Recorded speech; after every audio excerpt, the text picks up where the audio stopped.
Good evening and welcome to you in Radio Land at home and abroad, you on Facebook and on all other networks and platforms. We acknowledge you on the several other online streaming platforms. We know you're there. This is the Global View on Q. It's Tuesday, 10th August, and it's just about 8 p.m. in the studios at Q95, the big station. And it's the 31st Tuesday of 2021. I'm your host, Sheridan Gregoire. I think somebody has a mic on. Could you just turn off your mic on your computer? We don't get that little feedback that we're getting. And tonight, my distinguished guest, Dr. Dion George in Atlanta, Georgia. Attorney Gabriel Crispin is in Washington, D.C. Entrepreneur and architect Severin Mckenzie. He's in Dominica. Former Ambassador Crispin Gregoire is also with us tonight. We will examine the way forward for Dominica in light of the lessons from the new wave of activity brought about partially by the COVID-19 pandemic. But we note the dissatisfaction with the economic mismanagement and abuse and political misconduct by some governments in the Caribbean. We see the governments of Cuba, Haiti, and St. Vincent are under pressure. St. Lucia, Antigua, and now Barbados are in the spotlight for attempting to mandate vaccinations, among other issues.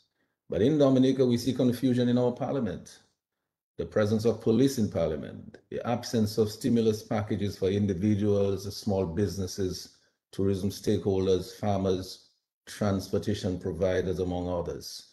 We are witnessing the ominous trends of police activity that appear to be now threatening opposition members in parliament. DPP's nolly-crossing democracy. Private attorneys being made to wear conflicting hats at the helm of state institutions that are supposed to be independent under the Constitution.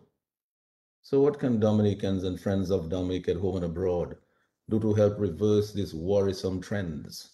Here's a question. But are we emerging? But are emerging actions on the ground an indication that the removal of the obstacles in the way of progress in the region is imminent? And are we on the eve of a regional paradigm shift towards sustainable development planning and international competitiveness, driven by enabling economic policies that engage our domestic economic agenda with foreign affairs based on our own permanent domestic interests that foster the growth of our local enterprise, skill sets, and cultural endowments, and the revitalization of this spirit of graciousness, love, peace, prosperity, and unity of our Carolina and Afro-Caribbean people that we once had. We want to bring that back. Are the people of the Caribbean region and Dominica in particular ready to pursue progressive initiatives that will bring investments, employment, foreign earnings, and wealth to Dominicans instead of attempting to nolly-cross democracy? The big issue remains a questionable diminishing mono-foreign earnings passport peddling economy and weak financial management that translates into extensive waste of resources. Tonight, I am delighted to be assisted by Dr. Dion George and Attorney Gabriel Crispin and architect Severin Mckenzie and former Ambassador Crispin Gregoire in examining where we are now and pointing the way forward, following the removal of these obstacles in the way of progress, after putting COVID-19 in the rearview mirror and opening the door to a new democratic dispensation. We'll discuss the good, the bad, the ugly, the dangerous, and I'm sure we will come up with a few recommendations for the way forward. But as usual, no anger, no malice, no personal attacks, no vilification, no divisiveness, just bringing back civility and a caring society and good governance. That is what we're looking to do. So wherever you are in Dominica, in the region, and globally, join our conversation. Tune in to this space right now. Get the answers to your questions. It is Tuesday, right? It's 8:05 on the Global View. So have your say every Tuesday as you do with me, Mr. G, only on Q95, the big station. But we're live on Facebook at YSQFM and Q95 FM radio. And yeah, join the Q family, like our page, share our page, get the latest breaking local, regional, and international news and happenings. Some of the big issues continue to remain. The question of misdirected and misguided foreign policies, villains and wanted people on the run with Dominica's passports. We still hear about those things happening, and in recent times, you see it's coming from Nigeria, where we visited recently. And then, of course, conduct that damages our international image. But justice delayed and justice denied at home for innocent, law-abiding Dominicans. We are now at this critical crossroad.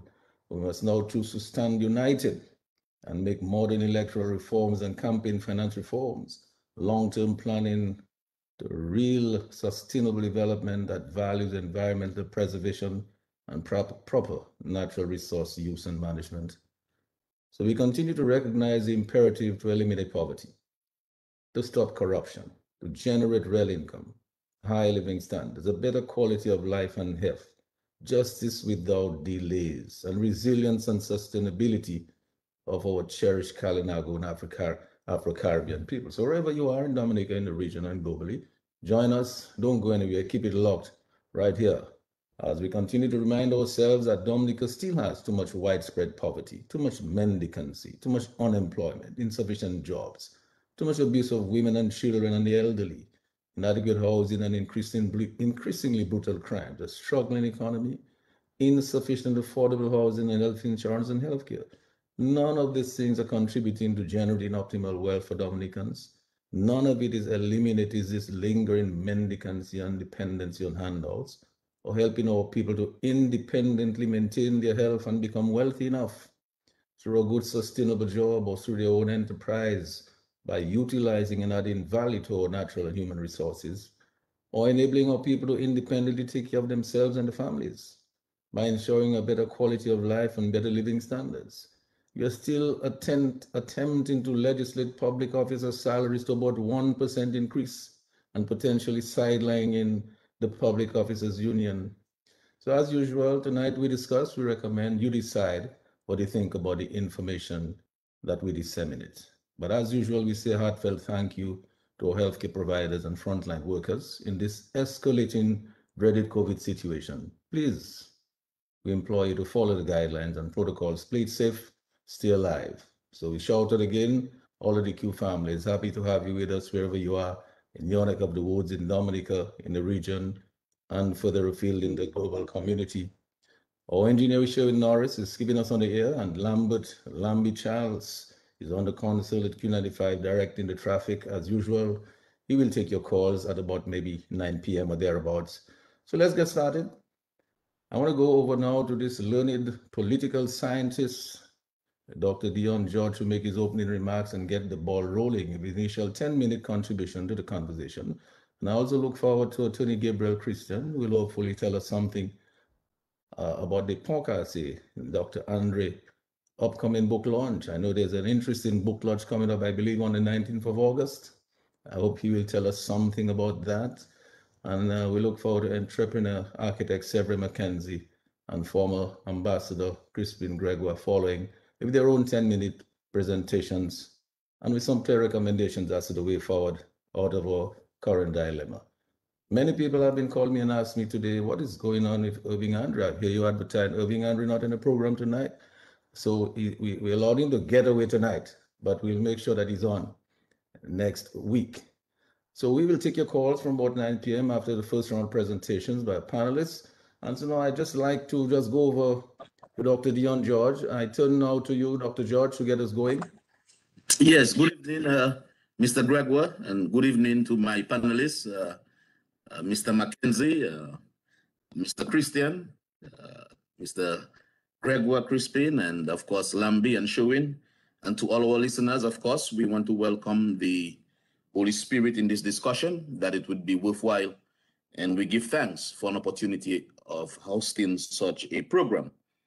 Indeed, we are facing real trying times in the Caribbean, in the United States, and all over the world. And we are seeing some pretty interesting things happening.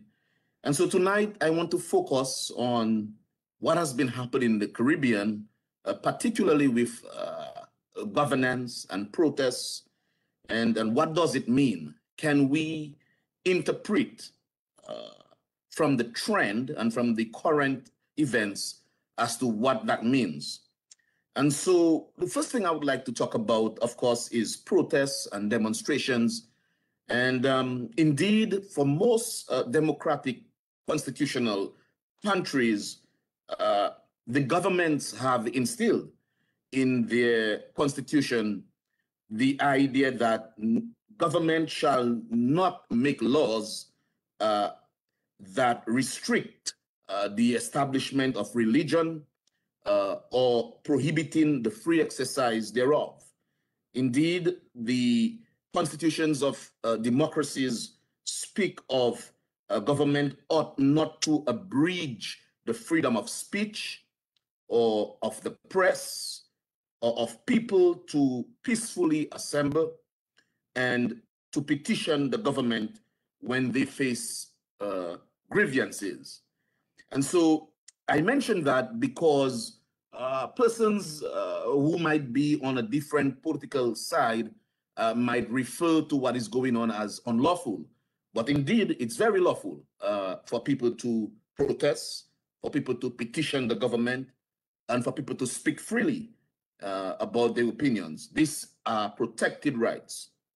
On that note, I also want to expound a little bit on the whole idea of civil rights and civil liberties.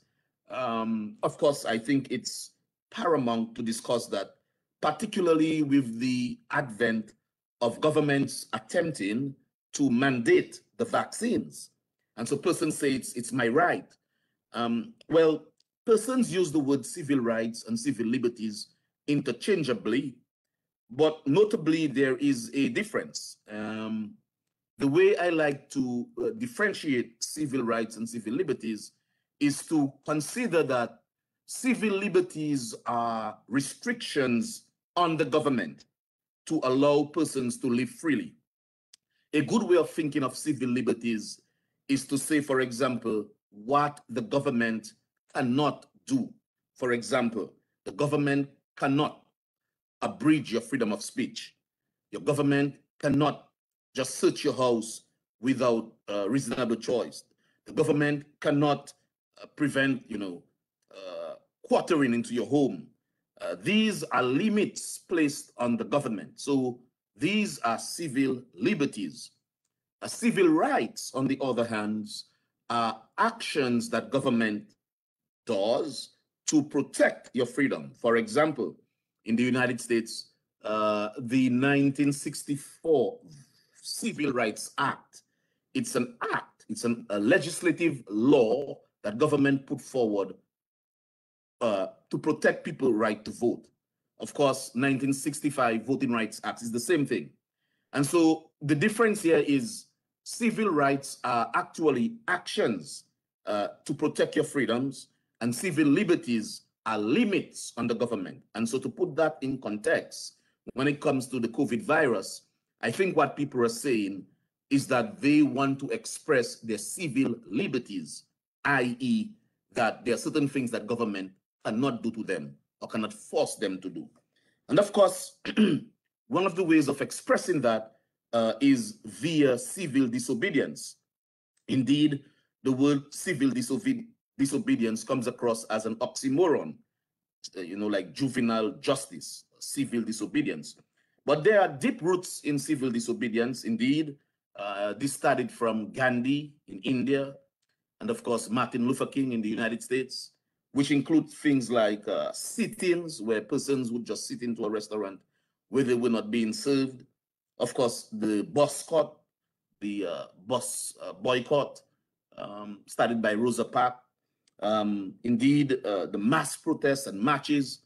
And so the whole idea of civil disobedience is enshrined in disobeying what is perceivably unjust laws. And indeed, they have served well, and they have made great differences.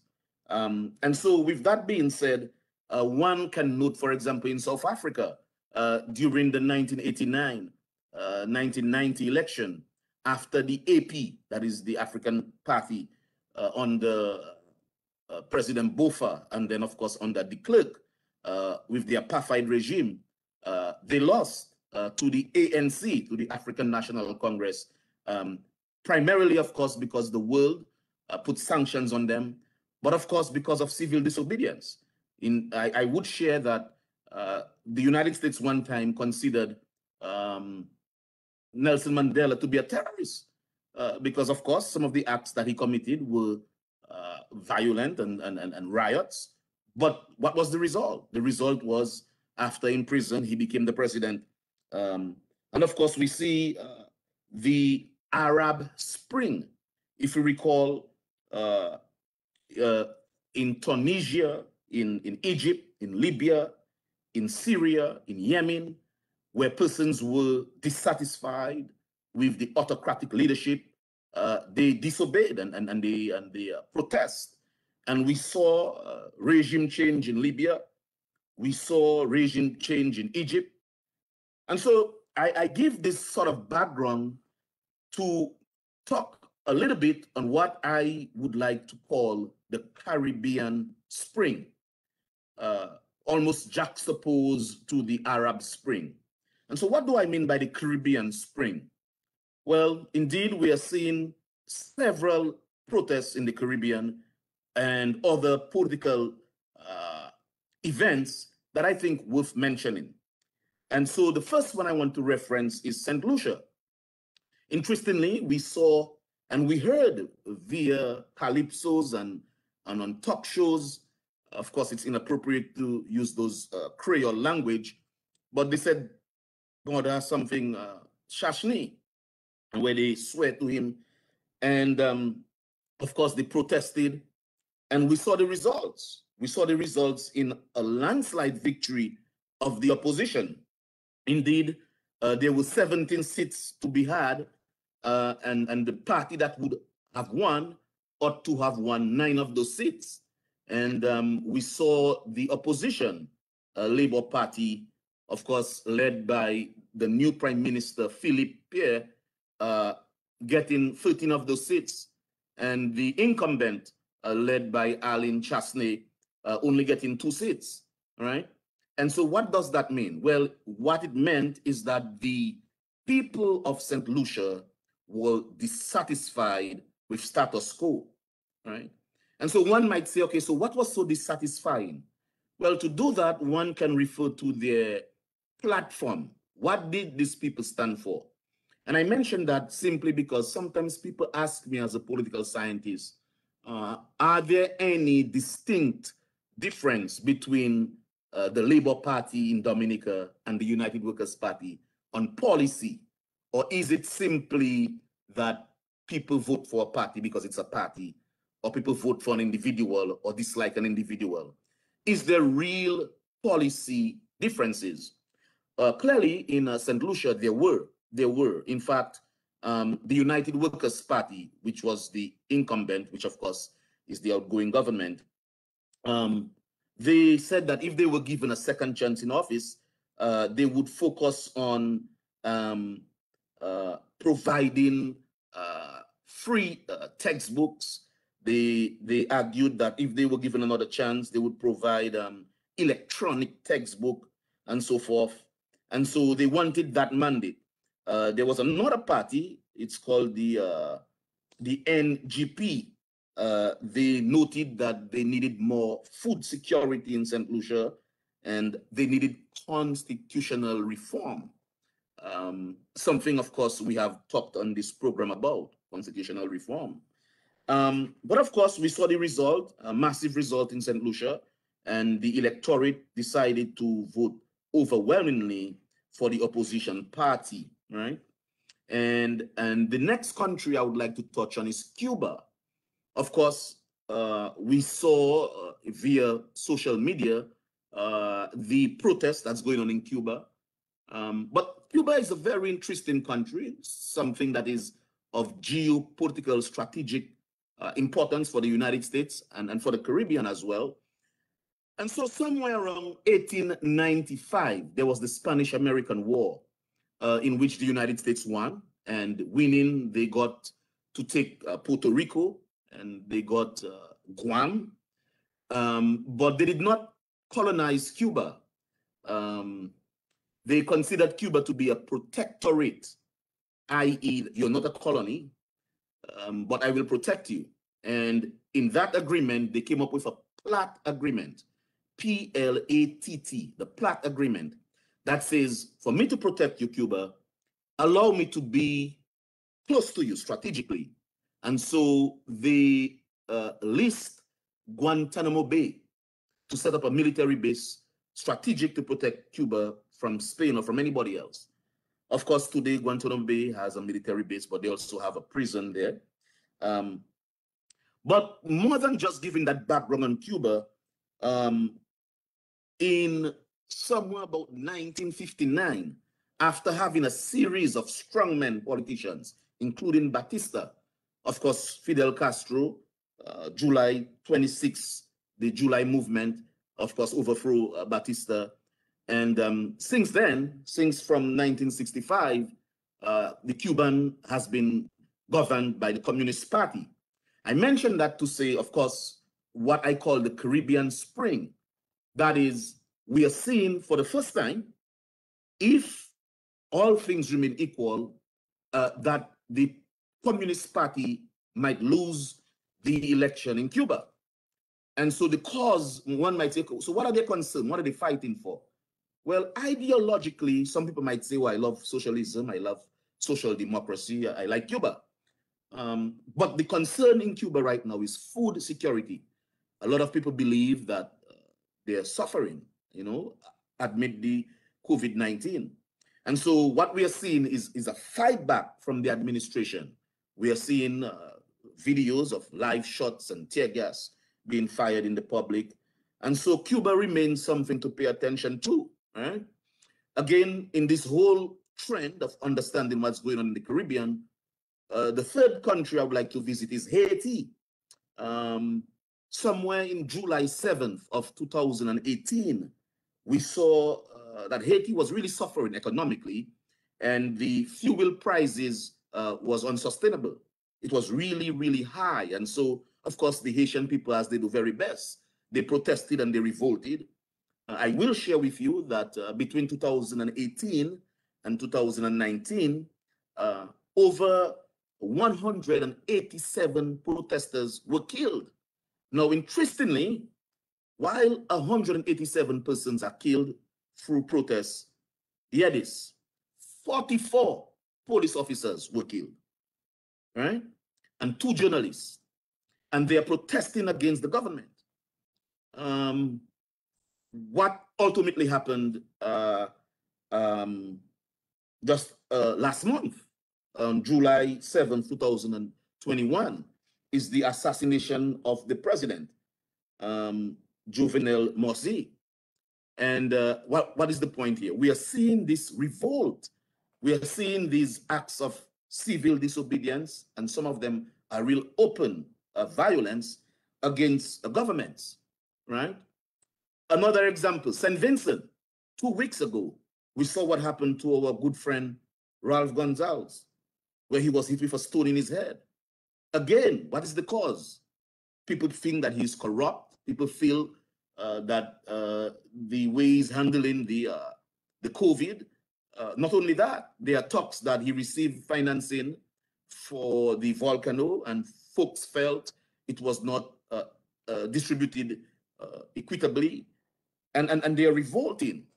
And so why am I giving these whole examples of what I call the Caribbean Spring? On previous shows, I talked about how does government work? And of course, we talked about the pluralist theory, where you can have civil groups, civil societies, churches, and non-governmental organizations working with the government with all ideas content. Or you could have a bureaucratic view, where is the minister of this and permanent secretary of this. Or you could have the elitist view, where just those big boys decide they're going to make a decision and you better just take it.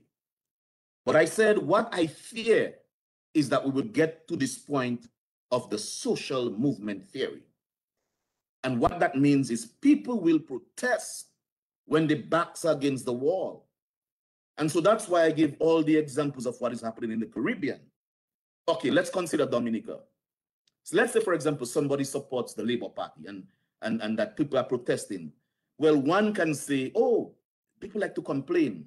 Or let's flip it. Let's say someone supports the UWP and they are complaining, oh, I don't like the leader. And the point I'm trying to make is when you hear of what happened in Salisbury in 2015, when you recall what happened in 2019, to hear the cries of children and babies and elderly people filling the atmosphere with tears, running from tear gas and live shots, when we hear of guns being brandished in parliament, and when we hear of even my hometown, I dearly love, where the representative is being assaulted in parliament, when we hear of a quasi kidnap where persons of the opposition cannot leave, ladies and gentlemen, the proof is in your pudding. It's in front of your eyes. And so here I just give some examples of what happened in St. Lucia, what happened in St. Vincent, what happened in Cuba, what happened in Haiti. And I need not go further. Of course, I can mention Barbados with what's going on against the COVID virus. I can mention what happened in Antigua this week. God knows what happened in Martinique and Guadeloupe. And so we are having discussion here in a very civil way, and hopefully all sides can listen, that Dominica does not get to this. But are we on a trajectory where that's possible? Mr. Gregoire, I would say, let's look at the evidence and let's make sense of it. I think it's the right time to pause and I can come back later. Thank Yes, you. of course. Yes, of course. That was a terrific introduction here, and you certainly took us on a Caribbean cruise and to see what's going on with our leaders in the Caribbean. You touched on the corruption. You talk about the dissatisfaction among the people and how they're reacting, and sometimes with civil disobedience because they maybe feel their backs against the wall. They have no choice. Elections, they feel elections may be rigged, and there's no way that they could get a government of their choice. They feel that their civil liberties and their freedoms maybe trampled upon. But the thing is this, that Gabriel, as I go to you, Brother Gable, I mean,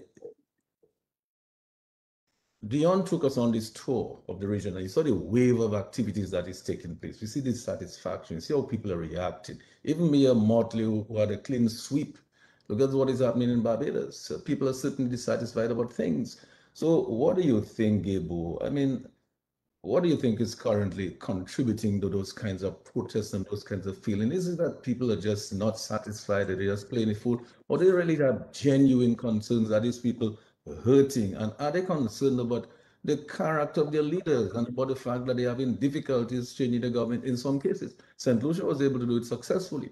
But is St. Vincent thinking maybe they might have difficulties? Are Dominicans thinking they might have difficulties doing this? And then when they hear about people just getting all kind of passports, Gable, and going to prison, and they wanted criminals, let me go over to you, Brother Gable, and you can tell us why you think all of this is going on. Your mic, Gable. You need to unmute your mic.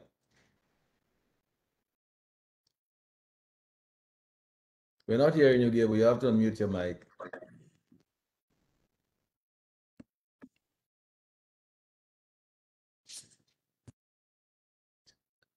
Okay, so until you can get your mic unmuted, then we may have to come back to you because you're having some little difficulties with your mic. So once you can get that sorted out, you'll just cut in, but I will just go over to Crispin to just take it from there until and as soon as your mic gets sorted out, Gable, you can just come back and we can have you there. So Crispin, if you can unmute your mic so that we can get you going there to take up from where Dion left off. Yes. Yes. Good evening, Sheridan, our host, fellow panelists, listeners, Q95. Good evening to South City, Granby, and Salisbury and Kalinago territory. It's been some time I haven't been on the program, Sheridan. I've been hibernating on my farm in the hills of Granby and enjoying it. I'll tell you that so many developments over since April that I can't keep up with the developments happening 9 miles away from me. And it's a lot of developments, and in our country, in our region, in the world. I wanted to mention two things. One was yesterday was International Indigenous Day, which the UN celebrates, and I want to say to the Kalinago people, it's 2021 International Indigenous Day. I know you tried your best under the conditions, but nonetheless, we recognize the rights of the indigenous people and the World Declaration on Indigenous People. I listened very intently to the brilliant presentation that my fellow panelist, Dr. Dion George, gave. And I wanted to speak to some things that he mentioned. I like the theme of the Arab Spring that you talked about, Dr. George. And I see many parallels in almost what you call a Caribbean Spring. Now, let me say that we had a Caribbean Spring before. Those of you who know, I like to give a historical context to many things so that you understand how things happened. This is not the first time we've had a Caribbean Spring. In 1979, we had a Caribbean Spring. Dominica's government fell, Patrick John's government. There was a change of government in St. Lucia. Maurice Bishop's government, Eric Gary's government fell. Maurice Bishop and them took power. I believe in Haiti, we had developments there. Haiti is always having a change of government through means that are not always legal. So we see that. We're talking about 40 years, 1979 to now. In that time, we've seen in Dominica, we had a government fall by mass protests. We continue to see in Dominica the police being used to intimidate political opponents. That must stop. And until that stops, Dominica will not be stable. I believe that the police in Dominica is overstepping their bounds. They're going into politics as though they are the army of the ruling party. That's not what the founders of our constitution wanted for our country. The Arab Spring that Dr. George talked about was a series of anti-government protests and uprisings and armed rebellion in the Arab world in around 2011. And that went on for 2, 3, 4 years, starting with Tunisia. And then it spilled over into Saudi Arabia, Egypt, Syria, Yemen, then countries like Libya. Of course, Libya lost its leader in that Arab Spring. Egypt, President Mubarak was overthrown and was jailed. Yemen, Syria, Bahrain, even Algeria, Morocco, all of Iraq, all of these countries are part of the Arab Spring.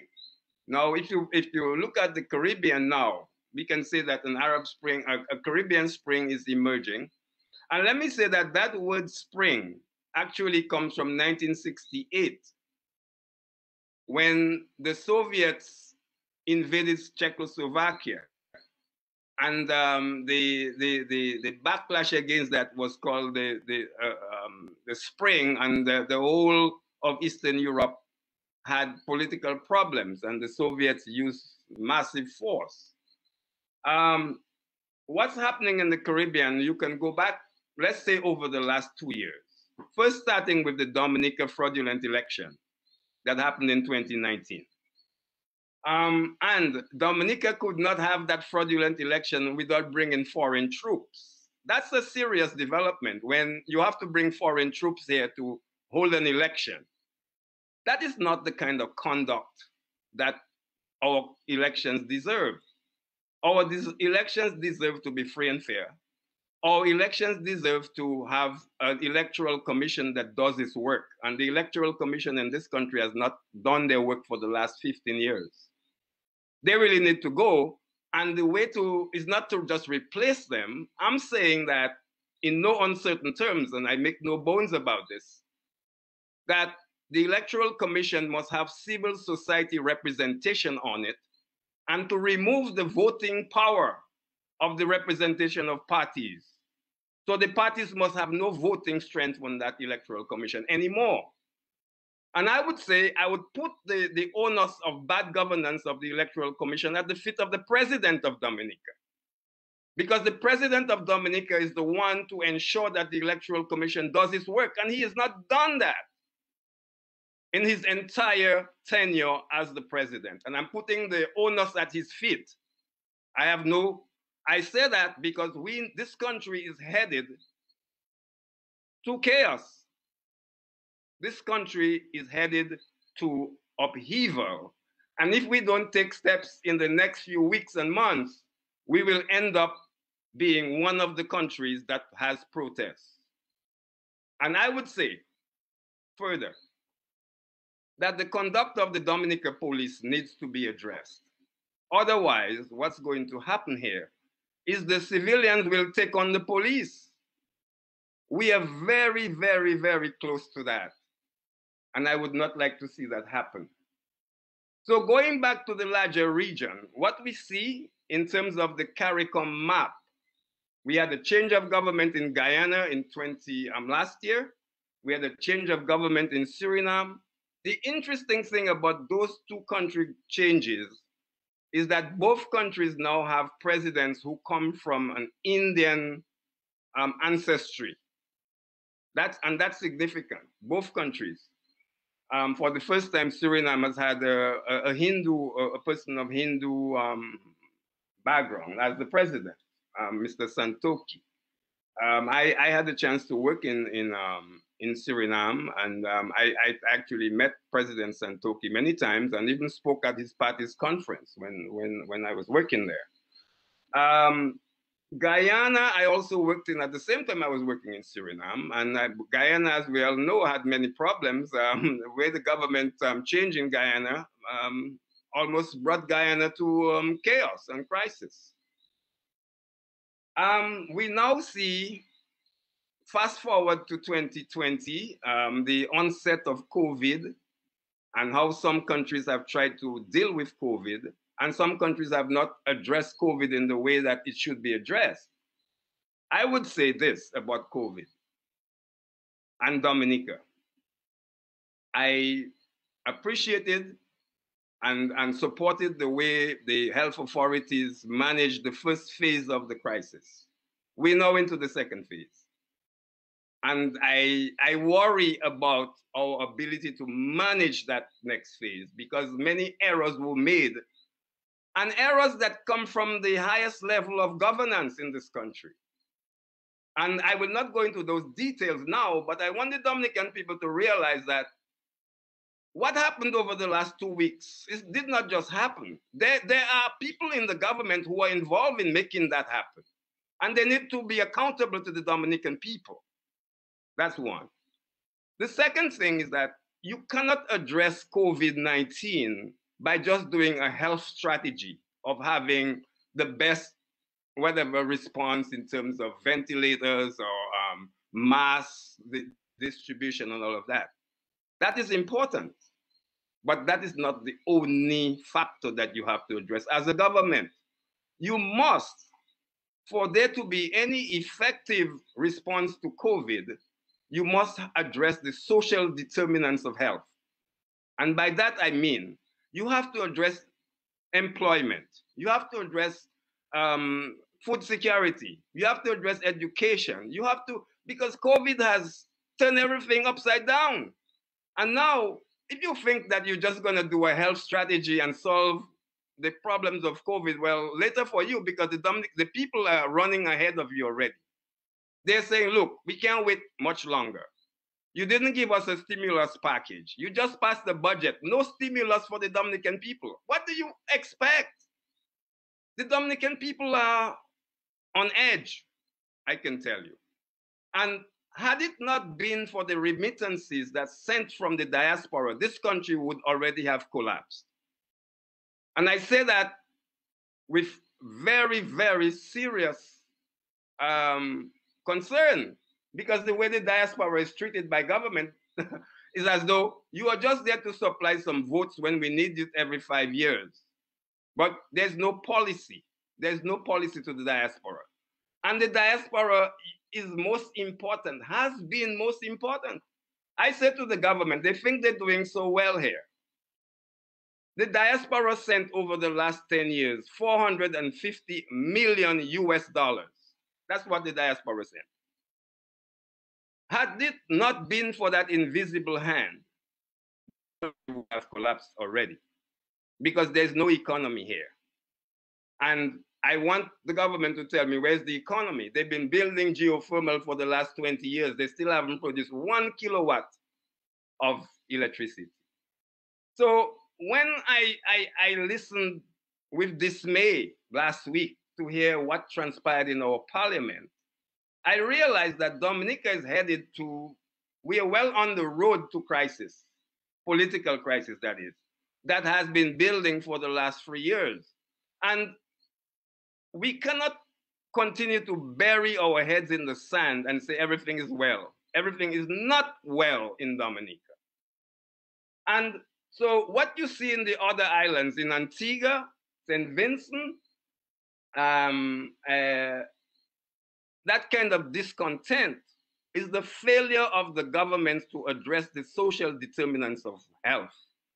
And until they address that, no amount of mass mandate and lockdown is going to change the situation. People will eventually get frustrated and take things into their own hands. So that is one issue. There's another issue I'd like to address, and that is Alba and Venezuela and the Alba countries and the Venezuelan satellites, if you will. Crispin, Yeah. you know what I'd like to do? Yes. I'd like for you to come back to look at that, because you see, these are two very, very important areas, because I like to look at that in terms of strategic developments that are taking place. Different countries like Venezuela, like China, and what the US was doing before in the region, what they're not doing, and what they may be thinking of doing now.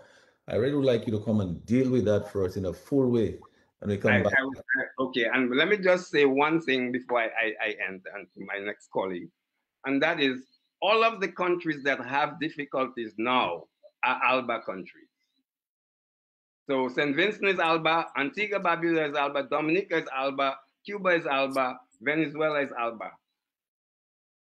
And that whatever is happening from Alba is creating issues that we need to pay attention to. Thank you. No, I think these are very, very important comments that you make. That's why I want you to come back and deal with them fully, because we have to learn lessons from all those arrangements, all these regional arrangements. We tried CARICOM, it didn't really work out too well. It has not been producing much for us. And Alba and all these other things there. But Gabriel, I'm going to come to you, but I want a note to just send out this message to Brother Sebs, that, you know, Crispin spoke about social determinants. And you're the man on the ground, and I think you can feel the heat. So you know all of those things that he's talking about. So when we come to you, I want you to come back to us with some of those there, in terms of the economic aspect in all the impacts on all the various sectors. What is creating all this dissatisfaction that may be contributing, as it has done in some of the other islands, to the uprisings that we've seen?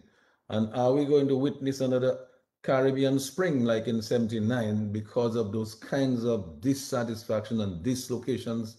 So Gabriel, I want to go over to you now, Brother Gabriel. If you can, you turn on your mic again, because your mic is on now. Already, Gabriel, there's so much to chew on. Let me just go right over to you. First of all, a very pleasant good evening to you, Brother G, and all the staff, Q95, Brother Morris, Brother Lambert. I want to give thanks for Q95 for being a beacon of liberty and good sense. I want to give thanks for the life of Brother Dion George. I always remember him fondly as a son of Sergeant George who taught me Muscat. Good man. We give thanks for the life of Ambassador Gregoire, who has served our country in different capacities for many, many years. I want to give thanks to my upperclassmen, Severin Mckenzie, and the Dominican Grammar School, who I'm reliably informed is a distinguished architect who I suspect had no hand in the building of the many apartments that now have come from the so-called citizenship by investment program, which has really been, apart from the few crumbs left for a few poor Dominicans, been a cesspool of inequity, a trough at which a morally repugnant elite has fed to the disservice of architects and engineers of Dominican birth, businessmen and businesses owned by Dominican, with money from the sale of our birthright going in the selected pockets of a few. I want to say that what Brother Dion has said was eloquent and correct. What Ambassador Gregoire has said was eloquent and correct. How could it be that within the past 8 months or so, we've had $1 billion contract for a so-called international airport, no bidding? The $1 billion+ contract was placed in the hands of Montreal management, the same company which built the multi-million-dollar palace on the hill, which is now surrounded by another $1 million wall. Given a contract to use money that comes from the sale of our birthright, but in which no Dominican of the kind of a Sheridan Gregoire in his youth or several Mckenzie at the apogee of his professional excellence can touch. How is it that we see the disbursing of our funds without any oversight, without any accountability, without any transparency into the hands of a foreign elite, a morally repugnant foreign elite, while Dominicans on the ground have no stimulus package? How is it that $4.5 billion of money earned from the sale of passports, 23,950 passports sold, and that money resides outside the constitutionally mandated consolidated fund? And when the duly constituted opposition seeks in Parliament to speak truth to power, as is their right, they are assaulted, battered, bitten, and evicted from the People's House.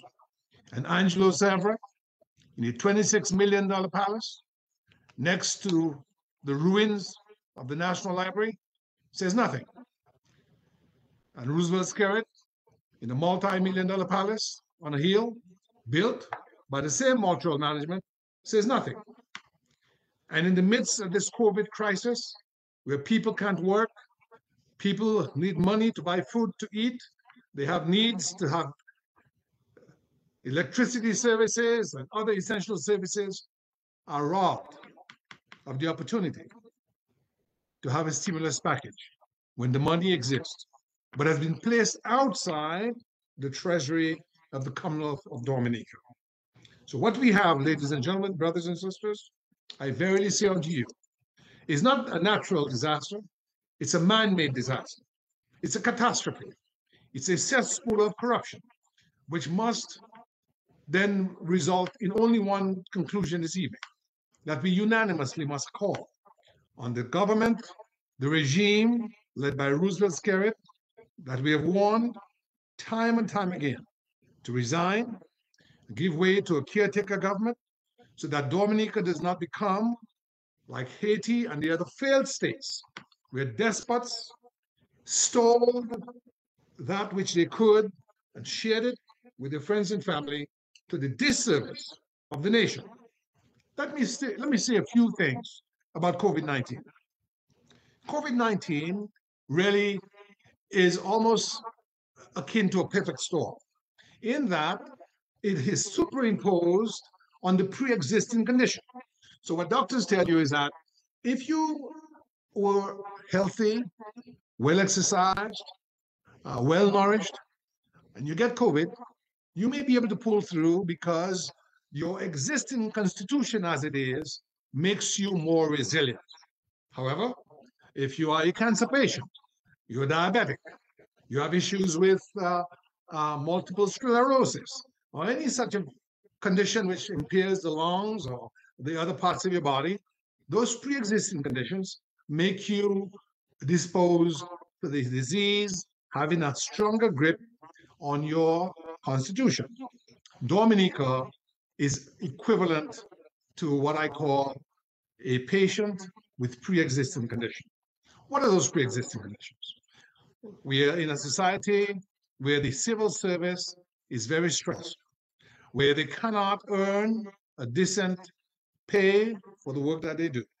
We're in a society where the police force has been destroyed by partisanship, that we have police officers calling Q95 and other stations openly, regularly, relentlessly, without punishment, expressing partisan views.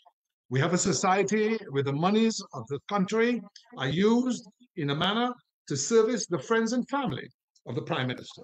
We have a society in which new development is in the hands of a foreign elite with local professionals, engineers, architects, physicians. If you don't toe the party line, if you don't wear a red hat, blow a red horn, put a red shirt, and jump up in the sun playing the fool, you cannot get anywhere near any opportunity in the country in which you're born.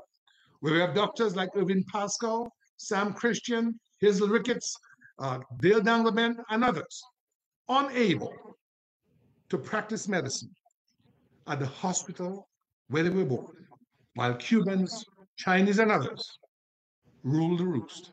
That is the society that we now live in. We can judge a human being not by what they say, but what they do. What did the Prime Minister do when he got back from Alba?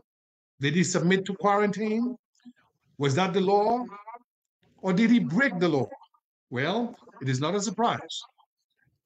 This is the Prime Minister who said no law, no constitution can prevent him from doing what he wants to do. And in that regard, I say that we are at the edge of a precipice, designed and built by a government led by a despot who has not done right by his country. And it is out of love for him and our country that I ask for his resignation. Because absent his resignation, he is going to create in our country the sort of disorder and anarchy and lawlessness that he has been fomenting all these years by misuse of funds, by fraud, by theft, by the appointment of mafiosi, banditti, scoundrels, rascals, scallywags, people who have used our birthright, abused it, and now have brought the nation into disrepute in the international world. I will conclude by saying we must follow the science. Where we have had success is because to our healthcare workers. And I say tonight, all honor and glory to our long-suffering nurses and our long-suffering healthcare workers who've covered themselves in glory by helping our country avoid the worst in the first phase. Now we're in the second phase. Folks, let's follow the science.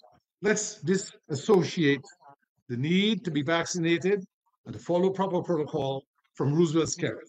We must not confuse our justifiable disgust at the regime which misrules Dominica from prudent and wise adherence to best practices. What are best practices? When I was a child in Dominica, we had a leper home because leprosy was an issue. It was at a place near to Taru, away from the mainstream. Today, leprosy is pretty much eradicated. When I was a child, PMH was still relatively new. There was a TB ward for persons suffering from tuberculosis. That ward was towards where Gutter Village is now, far away from the other wards, where regular patients were being treated. And there are reasons for that. Today, tuberculosis in Dominica is not an issue. And I will say that almost all of us grew up with a little mark on our upper left shoulder. None of us can remember when we got that mark. That is because our parents were dutiful and educated enough to take us to get our vaccines. And today, Dominicans have about one of the highest per capita life expectancies in the hemisphere and a very high amount of centenarians.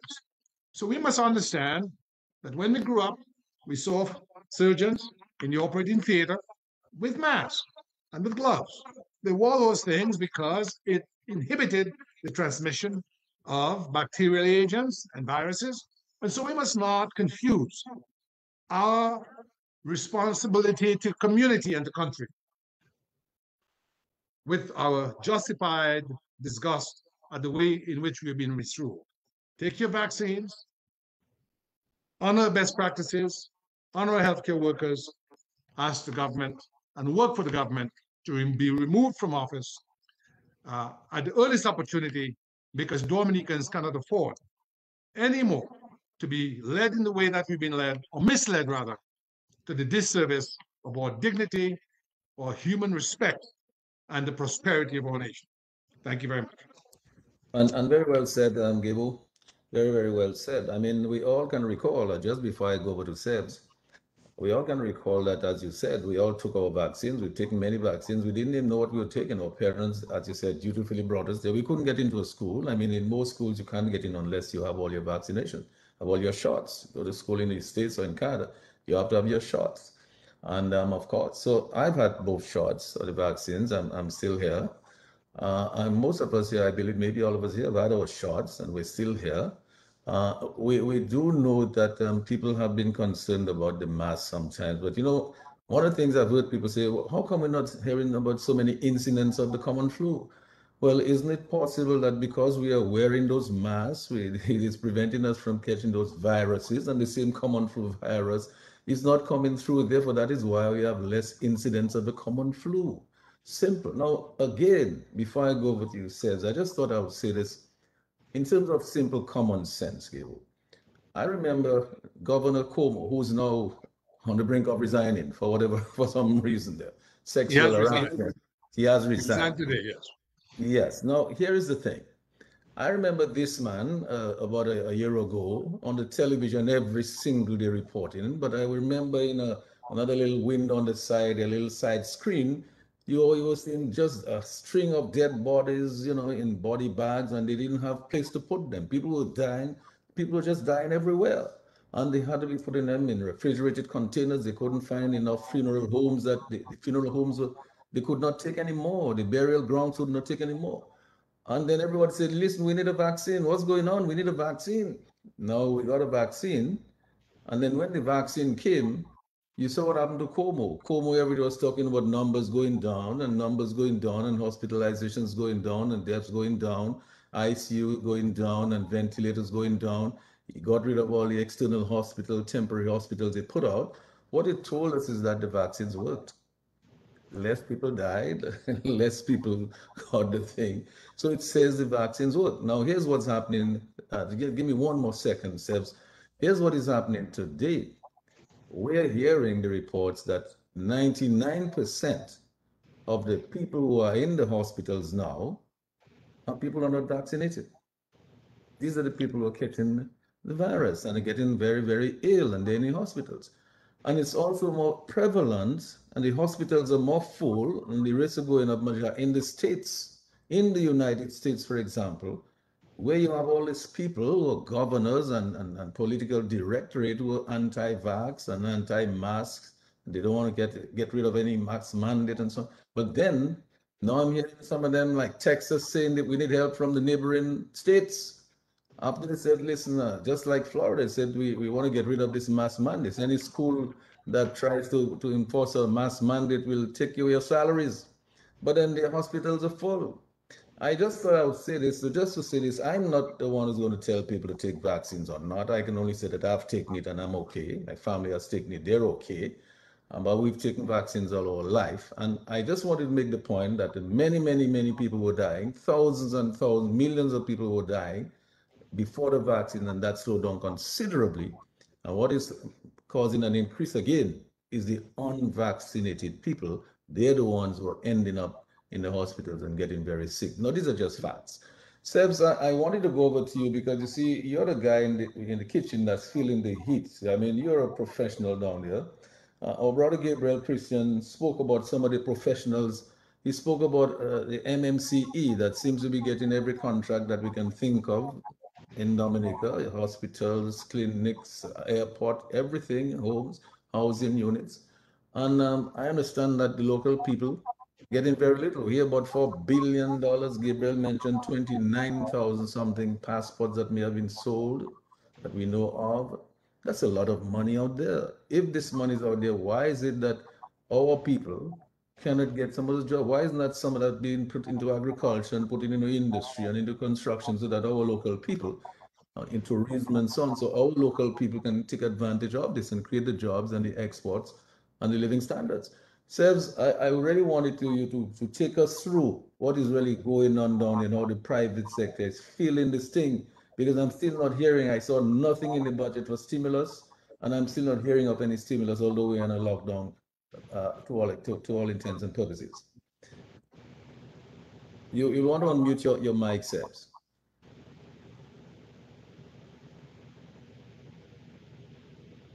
Good evening to everybody, to the listeners of Q95 and comrades on the panel this evening. Gabriel, nice seeing you. Crispin, as I tell you earlier, you'll miss it in action again. Mr. G, always a pleasure.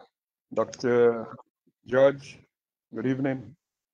It seems like we are always in contact these days. And Lambia, I see Lambia on the controls at the studio. So once again, good evening. It's in fact a pleasure to be here. And let me see, to be honest, I'm not even know where to start. But one thing I would like to say is that the world is facing an information crisis.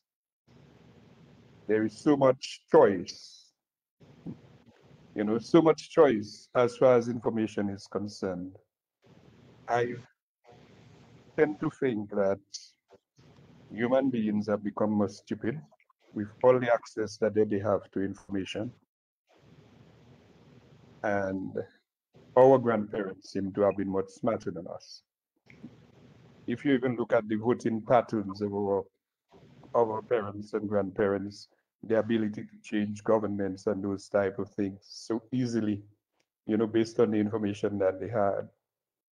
And where we are today, that it hurts to find that in 2021, with so much information available, some people will only listen to one set of information. And I think one of the problems that Dominica faces right now is the fact that people tend to be just ignorant of being able to grasp the global perspective of what is taking place. And they choose to take sides. And I could tell you, to make a perfect example is, how many people who I have met who say, look, watch me, my radio is only tuned in to Q95. And then on the other side, you have the other side that say, my radio is only tuned into the other radio station. So which means, as far as the information is concerned, two sides are just not listening to this, to all the information that is available. And they are keeping, and my own recent experience proves that, we are in, I think one of the main problems that we have in Dominica today is the fact that people are not exposed to the truth.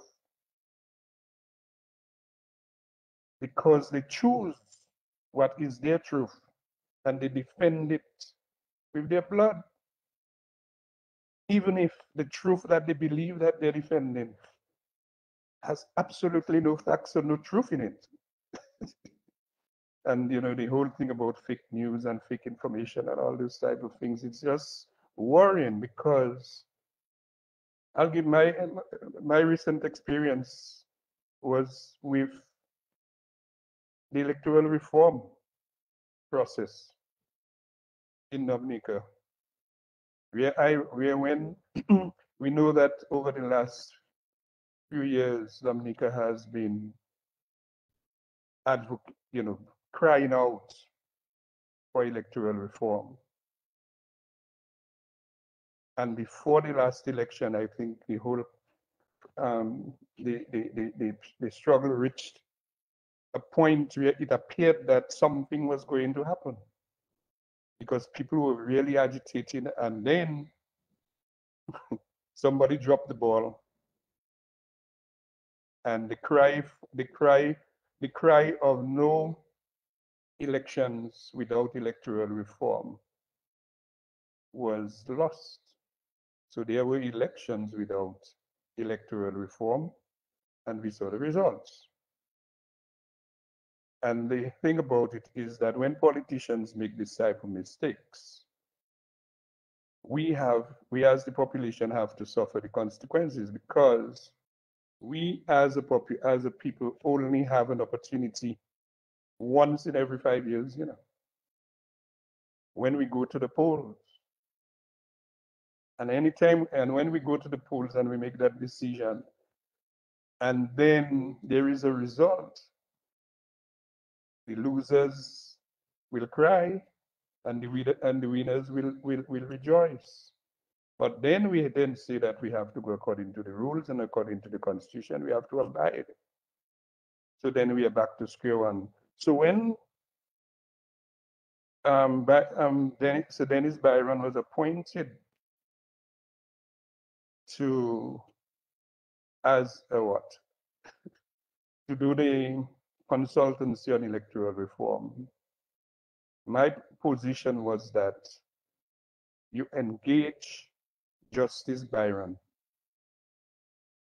because there are various approaches you could take towards achieving electoral reform. As far as the authorities is concerned, the president could appoint a commission to do it. The parliament could do it. The cabinet could do it. The people tried to do it before the last elections, and it didn't work. So it was left to the president, the parliament, the cabinet. Apparently, the least among the three chose to do it and appoint Byron. And my personal position was that if Byron was appointed to be a commissioner to do the consultancy for electoral reform, we have to make sure that we engage him, because if we do not engage him and he is allowed to submit a report to the authorities, and he's allowed to submit a report to the authorities, and the authorities take this report to Parliament to pass legislation for the type of electoral reform that they are looking for, then the people do not have much ground to stand on as far as protest is concerned. And we can see it, Dominicans do not have an appetite for protest in preceding years, too early before an election, 2, 3 years, 1, 2, 3 years after a general election, people are not in protest mode. People are in survival mode, because they know that they have 5 years to go through with whichever regime is in power. And when I took that decision, I was basically savage, because some people said I wasn't paid. But I think I took a principled decision, because I think moving the electoral process forward, we have to take a proactive stand. Having said that, we go back to information.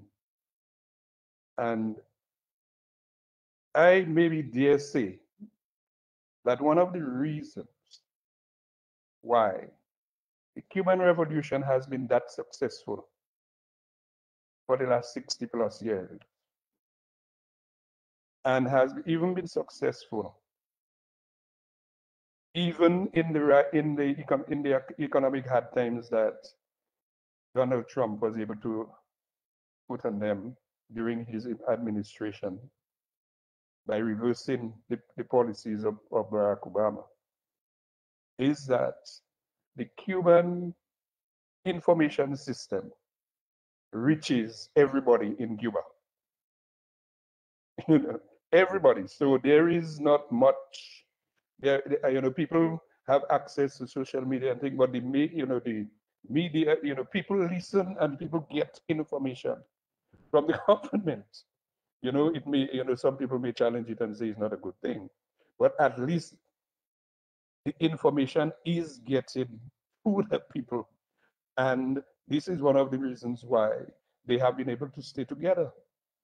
Because had it been a situation where where you had this the same type of system where all fake news was allowed to circulate uninterrupted within the Cuban system, I believe that the Cuban authorities would have had much more difficulties in being able to control the population.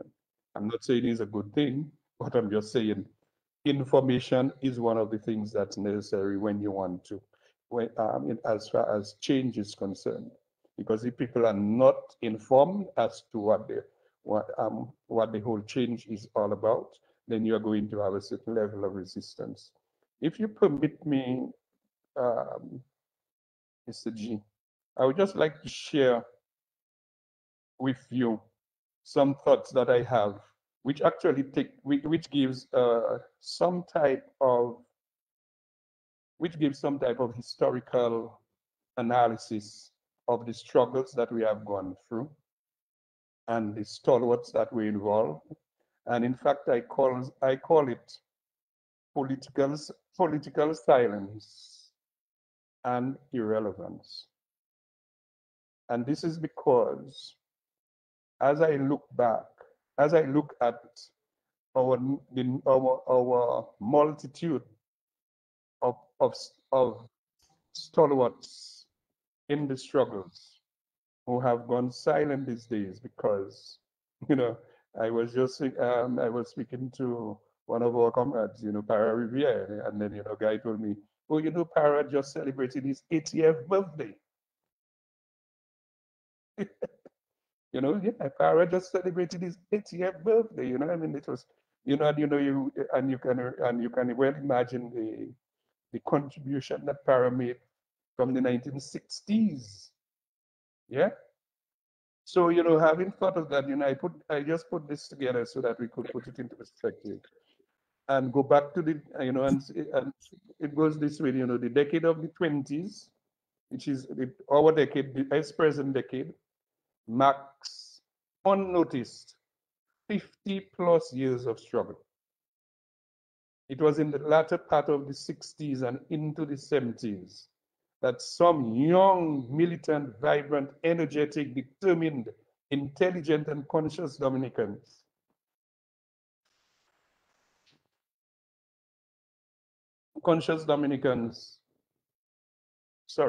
most of them from humble beginnings and from the rural areas, were returning from universities with varying levels of academic qualifications, and others were transitioning from primary schools in the villages to secondary schools in Roseau.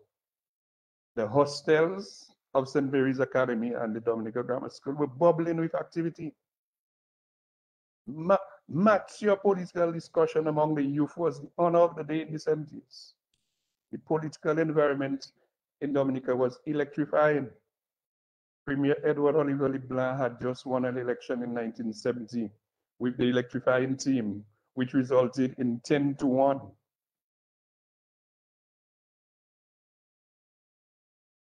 I'm mistaken with 10-1. It was, I think it was 7-3, something like that. Sorry about that. But and which inspired many calypsos. In fact, you remember that Papa Moise at one time was the only constituency that the Dominica Freedom and the DUPP was able to win. You know, the children of the peasants in the rural community had found a voice, and the working class had found a champion in the Black. Black consciousness and the anti-imperialist struggle were on.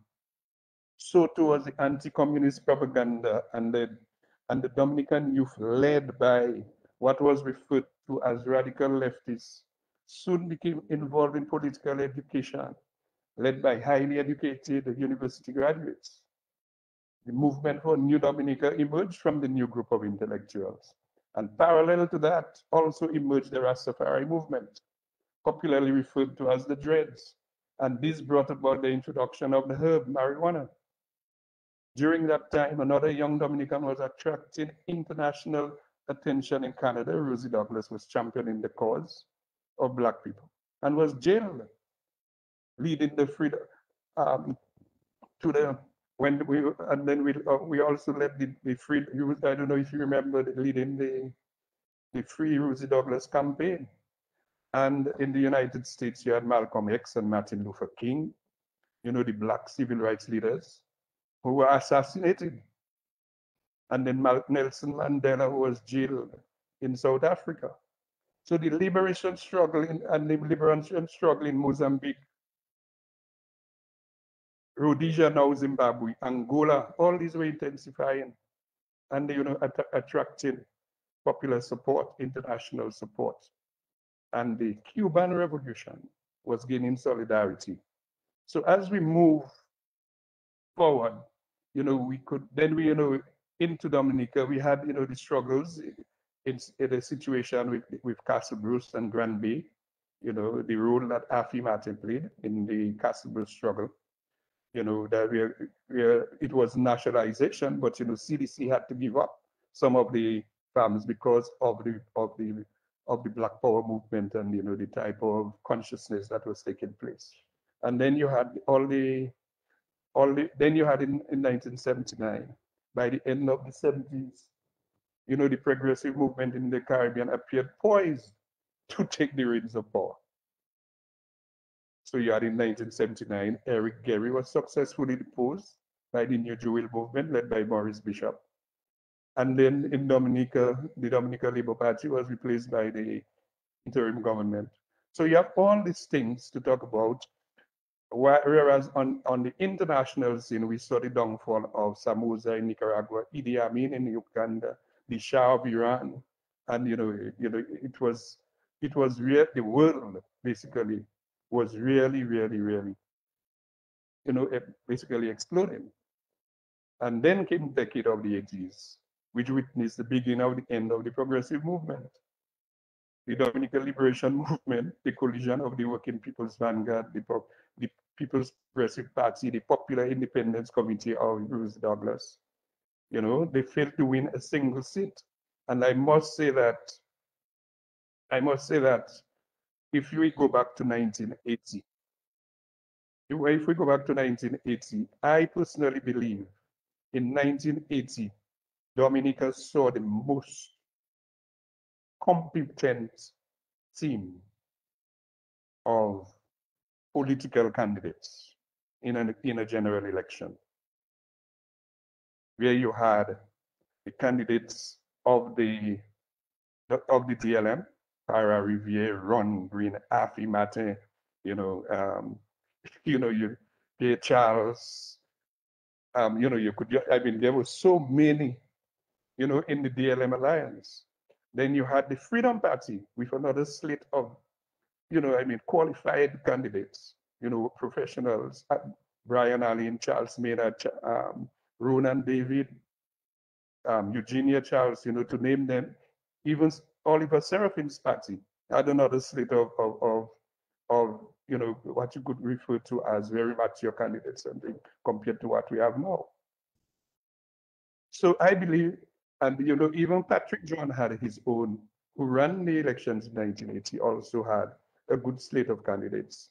But then, so we had all these things going on, and then we fast forward to the 20s, our decade, and it is really a situation where it's almost lamentable to see what is happening in modern day politics in Dominica, where there is a I wouldn't say complete, but you would say that there is a marked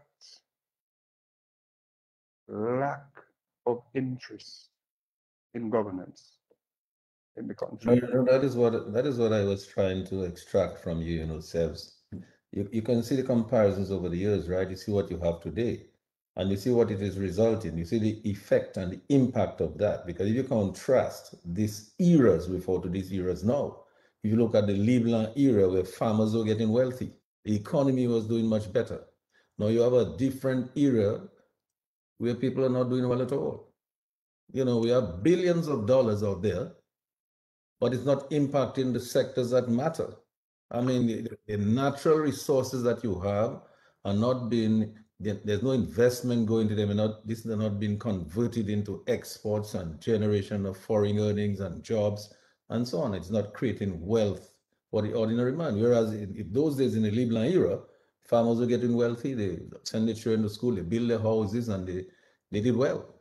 So, so Sebs, I'm saying that to say that, these are lessons that we're talking about, and we see this new wave now that is coming through the region, right? And we can see, again, a Caribbean Spring on the horizon again. That's what I'm seeing here, according to Dr. Dion George.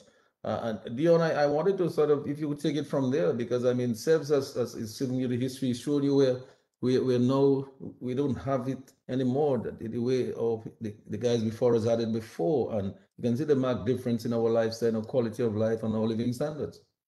But just before the just because I just wanted to come down to our COVID situation, that here we are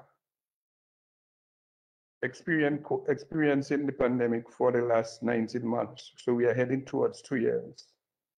See? And Dominica had been apparently doing well.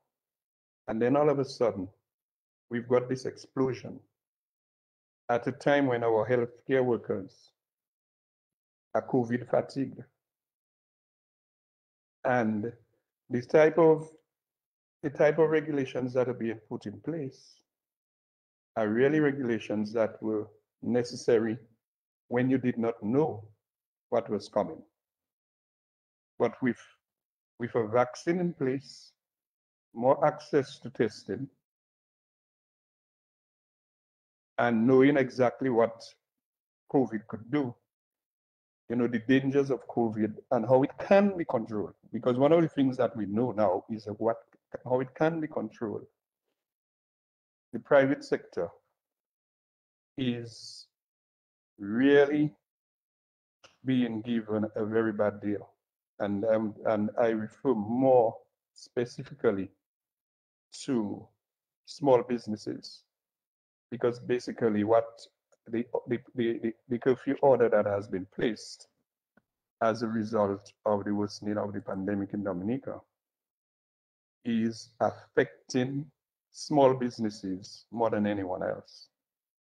Because for some reason, the government believes that they could place an order and tell people to close their businesses and work at home. And in reality, how many small businesses that can really work at home?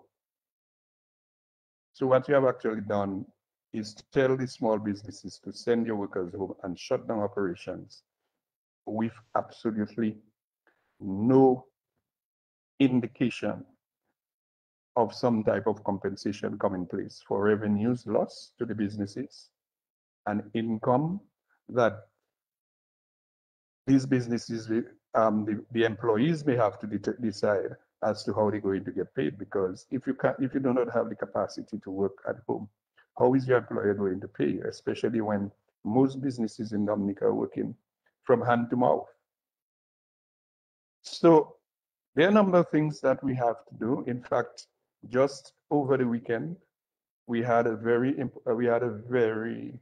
informative and educational discussion. Dr. Dion, in fact, did participate and make a contribution. And we have a number of recommendations coming from the business sector as to how we should be going forward with it. And surprisingly, less than 24 hours after our consultation, our discussion on Sunday, we were then invited to a meeting with the government. We are basically the same things, that the very thing that we did. So we, in fact, met with the government last night, and they are, in fact, suggesting that putting up a committee where members of the private sector can help, because the government is in, the government seems to have some serious difficulties right now in dealing with the pandemic and the crisis that Dominica face. The last count I saw, it might be higher right now. It's 200 cases. Yeah, but Sebs, I don't think they have difficulties in being able to pay the stimulus, right? Because you have $4 billion out there, right? And so it seems to me that we should be able to do that. I want to take a few calls, but Gabriel, you raised your hand. You wanted to say something. Let me let you do that. Well, since Brother said, first of all, thank you, Brother Seb, for inviting me. On Sunday, I couldn't make it because of family duty. But since you're close to the seat of power, since they're monitoring your conversations, did you ask for the stimulus? That's the question of the moment. You can take it on air. Yeah, well, yeah, this is what counts now, right now. I mean, look, the retail section is closed. They can't work from home. I mean, you're selling clothes, you can't sell it. You can't sell from home. I wanted to take a few calls, Lambi, because I know there might be some people out there. And when we come back, I want to go over to Dion and then give one Crispin. But Lambi, let's take some calls, give the folks the numbers, and let's see if we can take a few calls before we move on. It's already 26 minutes after 9 o'clock, as it were. So let's take some calls, Lambi, and let's hear the callers. We're not hearing you, Lambi. This is the Global View on Q. We are taking your calls. The numbers are 449-3095, 449-3096, 449-3097, 616-4257, 305-432-9624. And there's someone on the line. Let's take this call right now. Go ahead, caller, with your call. Good evening, gentlemen. Good evening. Go ahead. Am I being heard clearly? You're loud and clear. Go ahead, please. Yes, very clearly. Thank you. You see, that struggle is going to continue for a long time in Dominica until the appropriate organizations in Dominica decide to take a step, take action to let that government listen and respect the people of Dominica. Because if we have to depend on the ordinary people on the streets or individuals to do anything, the government is just going to laugh at Dominicans. You see what happened in 1979? That the organizations of states collaborated, they came together, and they were unified and took the action to let the Labour Party listen and to respect the people. The organizations of states in Dominica now, they have gone to sleep. They are sleeping. So they need to be waking up. The DAIC, which is maybe the biggest organization in the state, the business sector, they are the ones who can really make the sacrifice, because the sacrifice was made after Hurricane Maria to keep the business places closed for how long? And eventually they reopened and doing well. So if it means for that business organization, the DAIC, my God, people are complaining, people are bawling for good governance in Dominica. Decide and say, okay, hey guys, we did it for after Hurricane Maria and so many other times.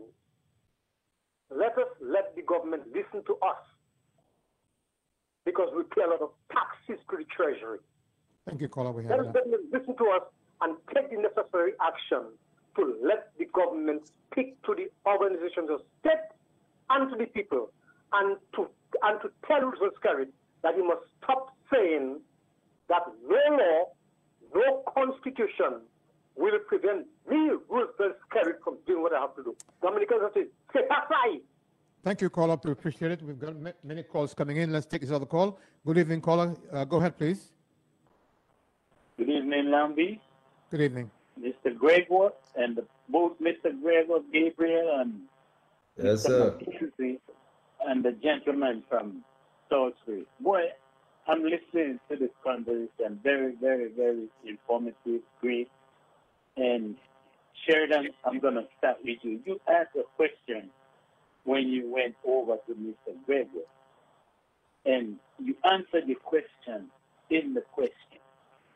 Why are the people in such disagreement with the government today throughout the region when the gentleman from Salisbury, Dion, coined the term the Caribbean Spring? Sheridan, there is a revolution taking place in the Caribbean amongst the leaders of the region who tend to only think of themselves and their chosen few. And the people are not included. Like Mr. Gregoire told you, Crispin told you that the country will fall into chaos and there will be upheaval. There is already a chaotic government. So what is now missing is upheaval. I will go to Mr. Gabriel in my assessment. Christian, he told you the reasons why the people are in upheaval and the government is in chaotic situation because our money has been stolen from us. I will say stolen because it has yet to be accounted for. Mr. Linton has asked for that money a year, 2 years now, and we are waiting for Mr. Linton to be embarrassed when the Prime Minister shows Mr. Linton the proof of that money. So that money is not there. Then I want to go on to Mr. Mckenzie. Mr. Mckenzie spoke and he said a very bold statement that I don't think most people would like to hear from him because a lot of us are not that prepared to hear the God honest truth. He said the people have become stupid. And I agree with that gentleman. I understand where he's coming from because I know there is a media blackout on the island and throughout the region. Certain news don't get to us. We are not as internationally astute to see what's taking place. Today we have a telephone in our hand that is a computer that takes you around the world in 30 seconds or less. And you could find any information. So you are not really supposed to sit there and take one person's story. You can hear a story, you can cross-reference it with that computer in your hand, and you could see and hear other things from other parts of the world to make an assessment. But one thing I want to say to Mr. Mckenzie, most of all on the panel, this gentleman has a business sitting over there where he can be supplying many parts of the region with toilet paper. He can hire a lot of people at home. Here today, he is struggling and he's trying to make a connection with the government to help with a stimulus. All these things bring the country into the chaotic situation that we are. The things that are taking place, it's not the people's doing. It's your government. You hire a person to run your business. You put people in office to take care of your daily needs and your wants. And that man has failed immensely, and the people must understand that and rise against that kind of governance. Because just today, I heard another story of ill-gotten gains of passport selling. These things are not supposed to be happening because that CBI program is not benefiting our people. It's not benefiting the island. It goes offshore. It makes a U-turn. You cannot build a country like that. We have no exports to bring in foreign currency. The only thing we export is a passport. No country in the world can stand up and survive like that. So, like Mr. Crispin said, if nothing is done in the near future, you will have upheaval, whether we like it or not. It's Okay, called a caller, thank you very natural much. progression. We do Thank appreciate you. it. Okay. Thanks a lot for that. Yeah, so gentlemen, we've taken a few calls, and you can see some of the sentiments that are being shared by some of the callers. I mean, people have concerns, and we've looked at some of those concerns. Dion, I don't know if you want to add something quickly there before I go over to Crispin, because he had to do a few things. Yes, if I may, just quickly, I would like to touch on some of the things I heard from my panelists. Yes, one of the things I would like to share is when Mr. Mckenzie spoke, I really think it's important that with the advent of the COVID virus, when decisions are being made, indeed, according to my brother Gabriel Christian,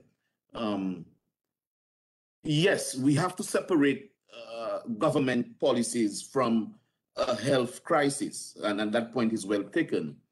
I will also add in that same ethos that that decisions cannot be made in a vacuum, right? And so when I heard, for example, that the market was closed completely in the initial stage, and then I heard a lady from Grand Bay called and said that that's what she depends on. I mean, some of us here, we have political jobs and other jobs and we get a paycheck. But when somebody has to sell food to buy groceries for their children and you just shut the market down, I mean, where do you leave people? And my only concern is that there should be some consideration for the people when you're making that decision. And also to my good friend, Mr. Mckenzie, I mean, of course, again, there can be some protocols and persons ought to obey the protocols. We have to take that seriously. But if you were telling bus drivers, for example, one of my best friends is a bus driver, and you're telling him he can only have one person on a seat or two people on a seat, when before he could have four persons on a seat, who's going to compensate him for his gas? You're still asking him to have hand sanitizer and other things. I mean, come on. And so we have to have a discussion about a stimulus package for the private sector. I mean, it's happening in all the other countries that I study.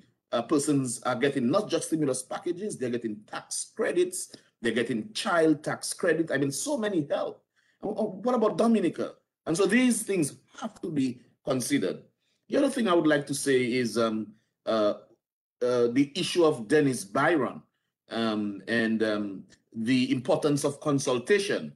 But I will submit here for your consideration that the consultation that we had with him, I mean, he was very clear. He was very cordial, I will say.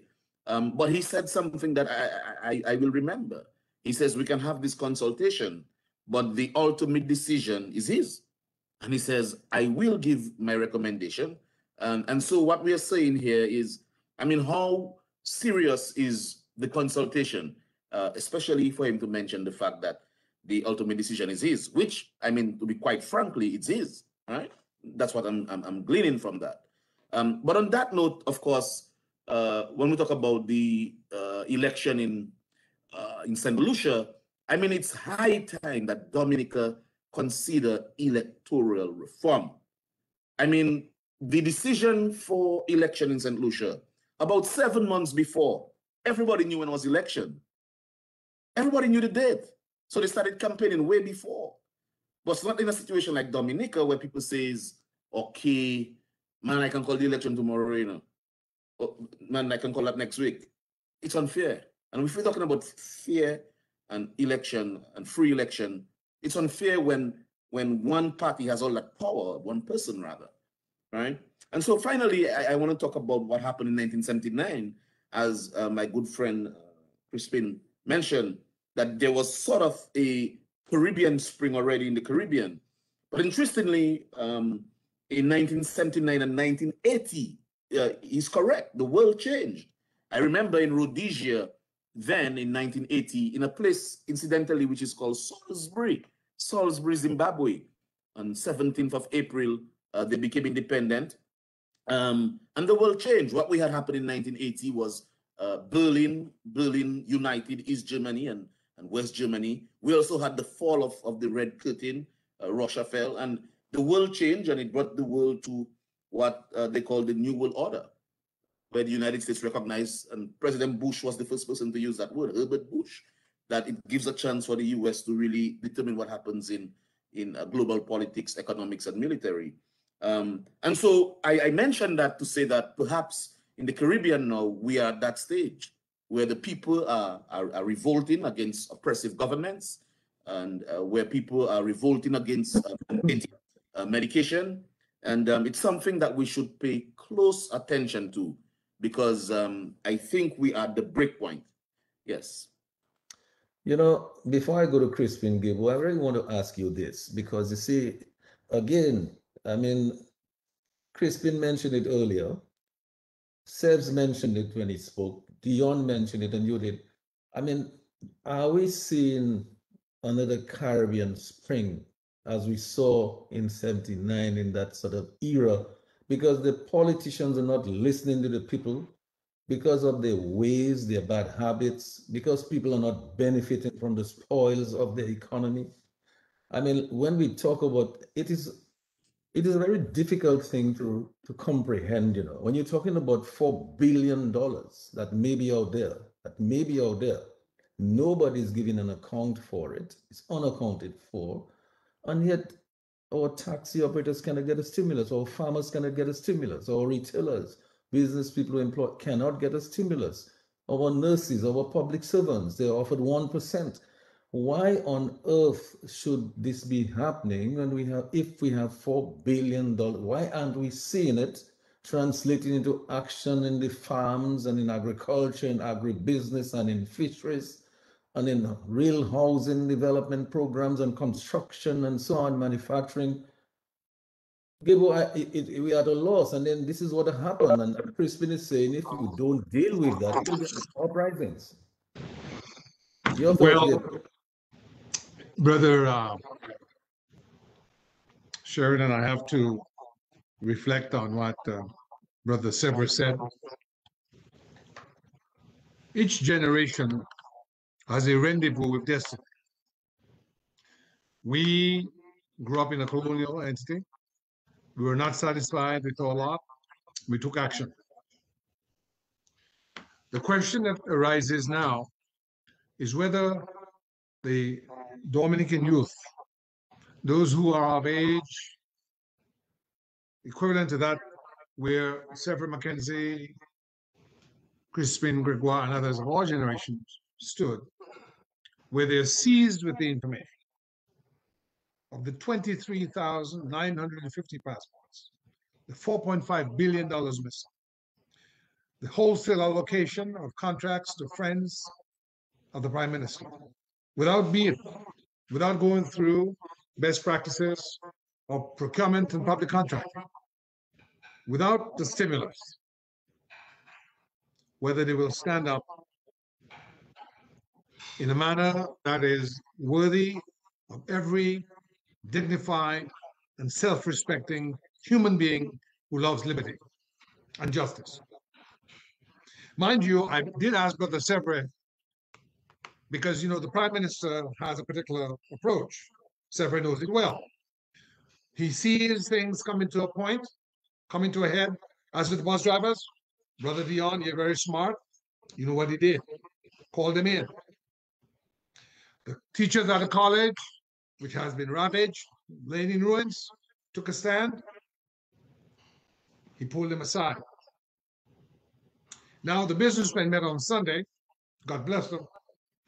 He called them in. Are you going to ask the hard questions? Are you going to demand a stimulus? Are you going to say, look, we're not here on our own behalf simply as the private sector, but we consider the future of the private sector, our success as business people, to be intrinsically related to the future of the entire country.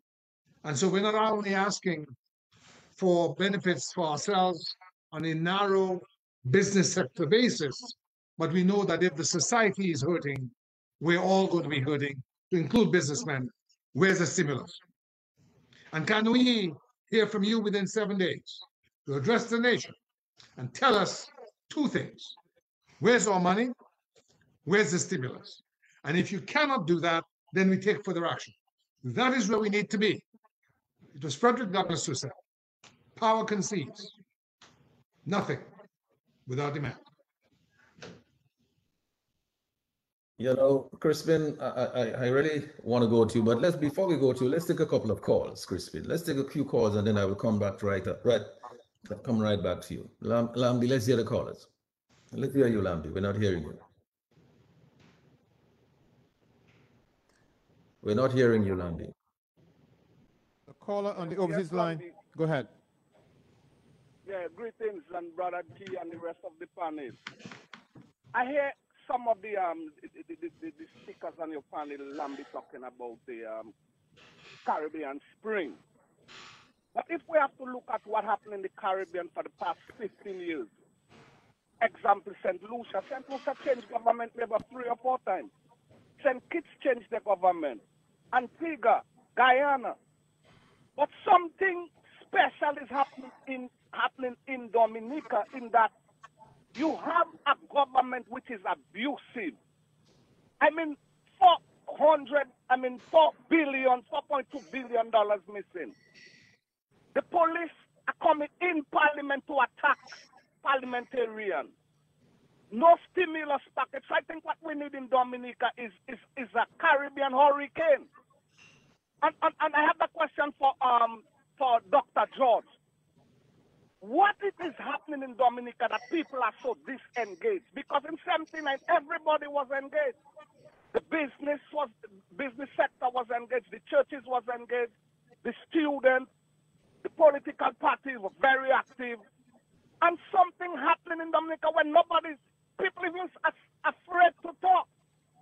And it's time for that to end. So I would like to know what happened or what Dr. George think that is the problem, where people are afraid to voice their opinion, people are afraid to give their views or come with a different solution, because you have a police now that is gone rogue, and everything is so upside down. So I think what we need is a Caribbean hurricane in Dominica. Thank you. Thank you very much, caller. We do appreciate it. Let's take this last call. Caller, be brief. Go ahead, please. Yeah, thank you very much. I'll be brief, Mr. Lambe. My point tonight is like what happened in Portsmouth with the vendors, with the farmers. I would like to know what we can do about it, because I think police too like to raise their hand on people because of they come and sell the produce, because they call the produce too late and said that they don't come to market. So they want to sell the produce. That's what they're depending on. You have to be handling the farmers, taking the produce, put it on transport. I would like to know, why should policemen interfere deep into politics in my country? And they're not thinking anyway. You have some that is constables, and these fellas, they make up their mind to kill. Why should they make up their mind to kill when they do not give life? We have to do something about it. Let Mr. M stop that handling of people. Speak with your mouth and stop handling people, because they are children and they can handle their children. Thank you very much. Thanks a lot. And thanks a lot for that. Yes, and Crispin, I really wanted to go over to you, and maybe you can try to, as you make your contribution, you might want to tackle that question as well. But certainly, I think in those days, people were much more independent, and that is part of the problem. There's a lot of dependency now on government. In those days, farmers were independent. You had a lot of individual entrepreneurs. You have all these various manufacturing outlets. Entrepreneurs were independent, were making their own money. But Crispin, you started earlier also talking about the whole question of these regional and intra-regional groupings and partnerships, arrangements, agreements like ALBA and so on. And you noticed there were some lessons to be learned from some of the failures or successes of some of those groupings. Maybe you might want to talk a little bit more about that as we come down to the wire here.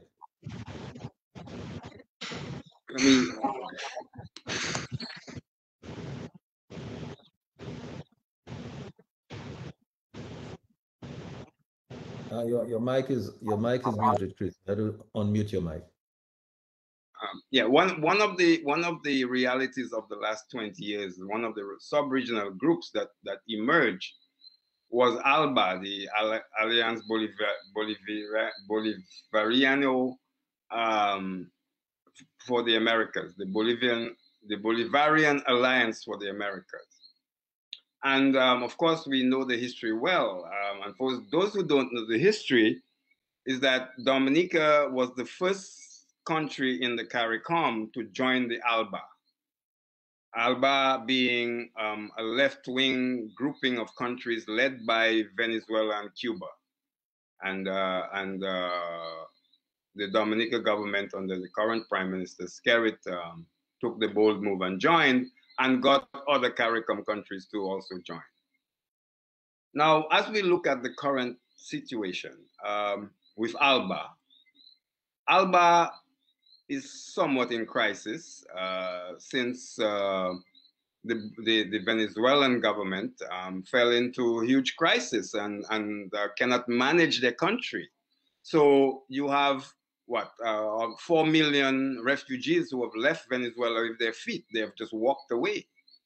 The government thinks they're managing the country, but they really are not managing the country. And it's sad that the other CARICOM countries, who for them Venezuela is their Mecca, don't have the independence or the independence to tell Venezuela that it's time for you to take care of your country. None of the CARICOM countries that are in the ALBA will tell Venezuela's government that they're playing the fool and they're causing a lot of problems for the whole sub-region, especially the country of Trinidad and Tobago. I think it's time that the CARICOM countries, in no uncertain terms, stop burying their heads in the sand and think that because they're getting a little bit of oil from Venezuela, that they have to kowtow to the nonsense that comes out of Caracas. I'm saying that the time has come for us to tell the Venezuelans in no uncertain terms that their behavior is unacceptable. They don't have proper elections, they oppress their people, now they have an assault on NGOs. Now, I want to talk a little bit about this assault on NGOs because, interestingly, Prime Minister Roosevelt Skerrit and the Foreign Minister of Dominica, Dr. Daru, they went to the ALBA meeting in July. And surprisingly, at that meeting, Mr. Skerrit felt it important to launch an attack on the NGOs, and I guess by extension, the NGO sector of Dominica. I want to caution Mr. Skerrit because I don't think I understand clearly what Mr. Skerrit was trying to say. But he did say some things, and I think that we all speak English, and we know the meaning of those words. Mr. Skerrit, before I get into what Mr. Skerrit said, I need to put it in context, because for you to understand why Mr. Skerrit has found himself attacking civil society and attacking NGOs, is because his boss in Venezuela, Mr. Maduro, launched an attack on NGOs. And Mr. Skerrit is just following fashion. Just like, he has that program called Anupale. It was President Chavez who had a similar program like that. So he's a copycat. He's just trying to show that he wants to follow whatever Venezuela does.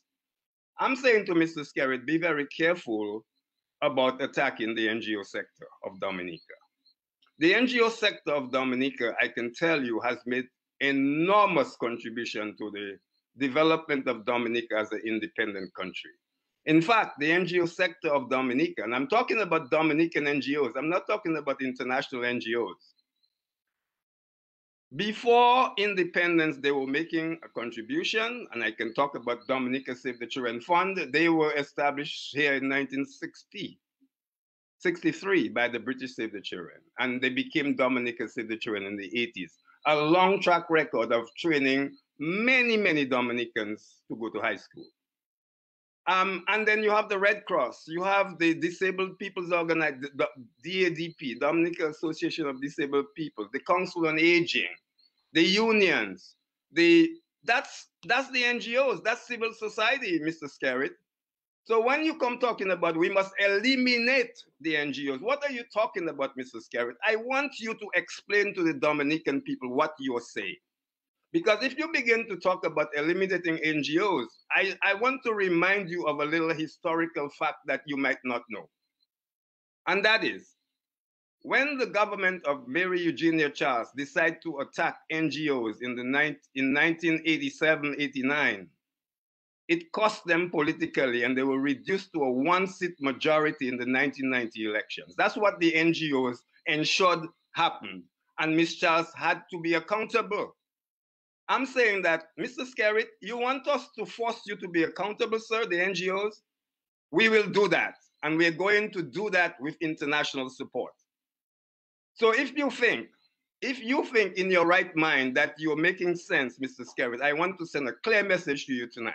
And that is, sir, don't go down that path, because you attack the NGOs of Dominica, you will feel it, just like Ms. Charles felt it. Now, why is Mr. Skerritt doing that? Because his boss in Venezuela tells him to do that. Why?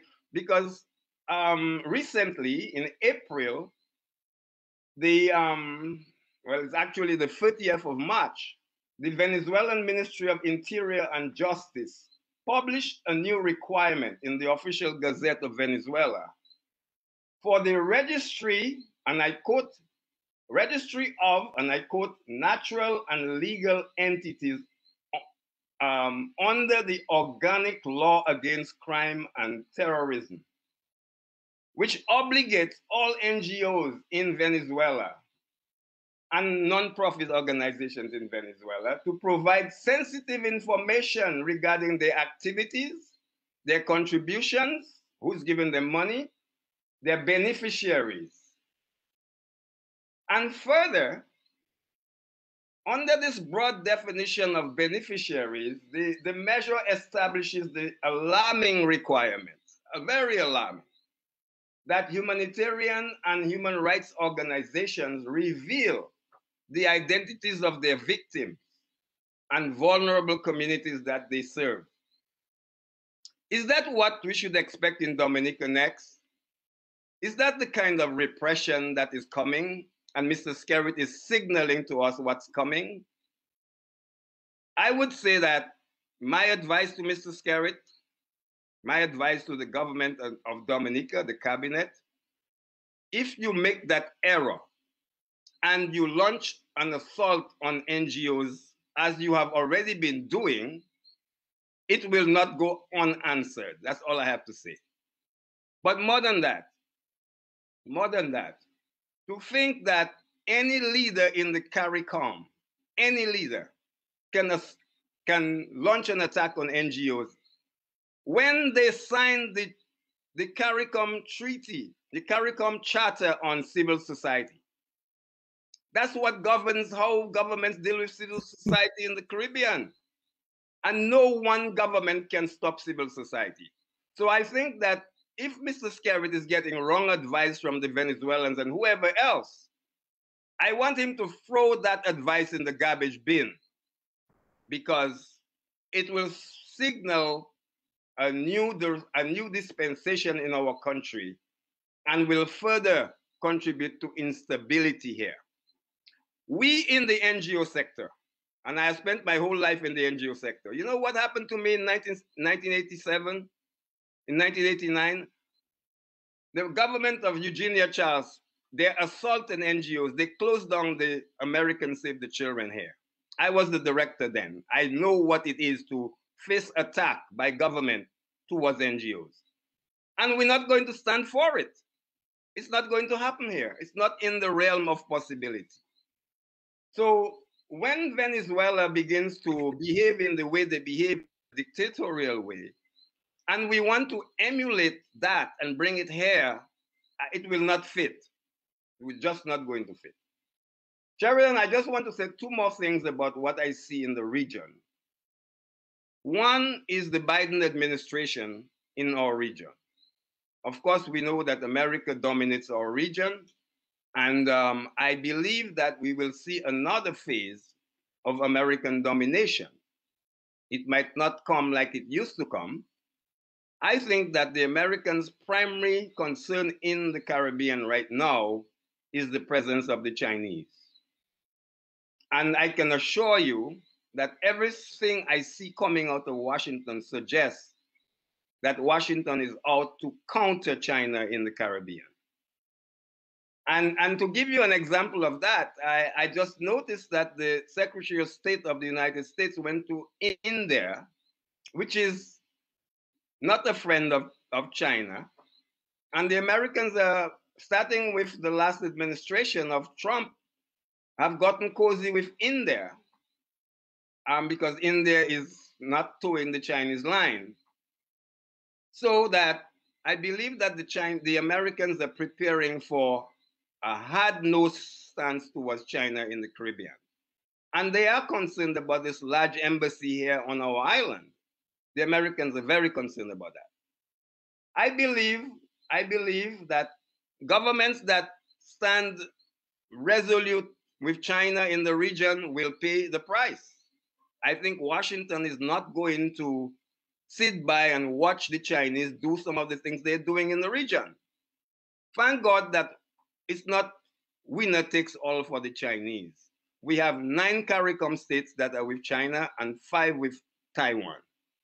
And the 2 powers, I call Taiwan a power because they are a small power, they agreed to end the competition in the Caribbean. So that 9-5 is going to remain for the foreseeable future. I don't see any other CARICOM state leaving Taiwan. Now, I understand that there have been machinations by some governments in the CARICOM to get Belize to switch to one China. And Belize said, no, we're not in that with you. And those leaders know who I'm talking about. I won't mention any names on radio. Let me say that the Americans realize that they have neglected the Caribbean, especially under the Trump administration. I believe that America is going to accelerate its support to the Caribbean. They're going to pay much more attention to climate change. That is the problem, that the existential threat that we face. And I believe that the Chinese, they're going to have to rethink how they engage in our region. Because up to now, the Chinese have not joined the Caribbean Development Bank. I hope we know that. And the reason is because they don't have all the countries supporting one China. There's still 5 CARICOM countries that will not support one China anytime soon. So I believe that we are on the cusp of a major new phase in the Caribbean vis-a-vis United States, vis-a-vis other powers. We're talking about China and India, which are both in our region. And I don't like what the Indians did right here on our soil with Mr. Choksi. I believe that the Indians have overstepped their bounds, and the Indians want to bring their bad behavior to our shores. India, I should tell you, is now having a bad record about human rights in India, because the Hindu government policy of being discriminatory towards the Muslim minority is a problem in India. So, and now India is seen as suppressing religion. So India don't have a lot of good things to teach us. They have some things. They have a fledgling democracy. Yes, they have. But if India wants to come here and undermine our rule of law, that's a problem. And what happened with the Choksi case is a point that we got to pay attention to.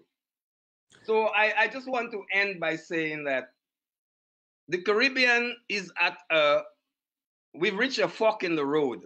I like to use that term because Kofi Annan, of the former Secretary General of the UN, he once called the UN, it has reached a fork in the road. You know, when you get to a fork, you have 2 options, one to go to the precipice and one to go on safe land. Are we headed to the precipice in Dominica? I believe that many things show that we have started on that precipice road.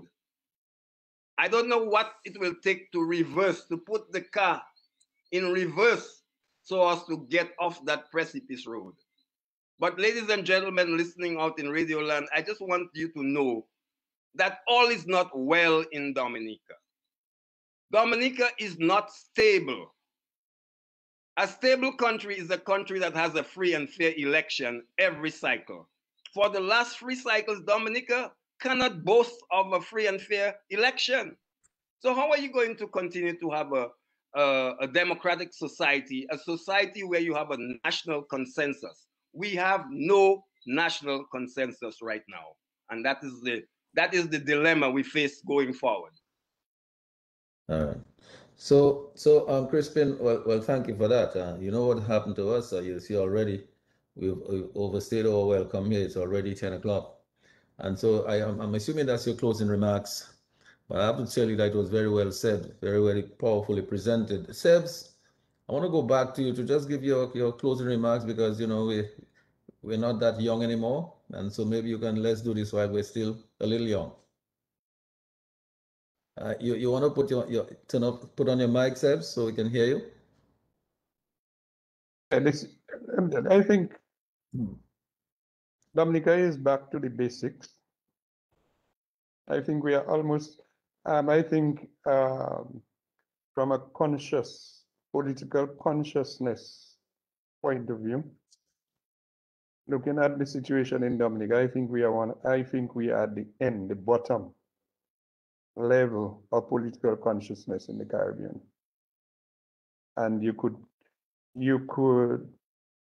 in fact gauge it on social media, on the level of activity that is taking place on social media when it comes to commentaries coming from Dominica. Nothing much that is uplifting from most of the sites that you would go on. In almost 16 years, well, in 20 years, I must say, there has not been a debate between our political leaders. And this is amazing. You've got 5 elections. The last political debate which took place among our political leaders was in 1999. In fact, not 1999, it was in 2000 during the election campaign when Edison James, Charles Severin, and Rosie Douglas participated in a debate before the elections of 2000. 2005 elections, no debate. 2009, no debate. 2014, no debate. 2019, no debate. The parliamentary opposition has an opportunity, only one opportunity every year, to make a presentation to the people of Dominica on radio, live on radio and television. And this is during the annual budget debate, when the opposition leader is given equal opportunity, equal time as the Minister of Finance and Prime Minister to respond. This year we saw what happened. The people of Dominica were denied an opportunity to listen to the basic response to a national budget presentation. When the leader of opposition, time was reduced to 30 minutes, as opposed to the 150 minutes that the Prime Minister had taken. So there is a clear indication that one of the things that is happening in Dominica today is there is a deliberate attempt to prevent the population from hearing,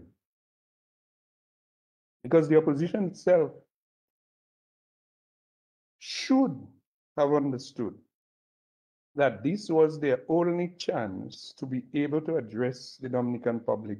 And even if they had reduced it, because one of the things that happened in Parliament at that at this Parliament sitting was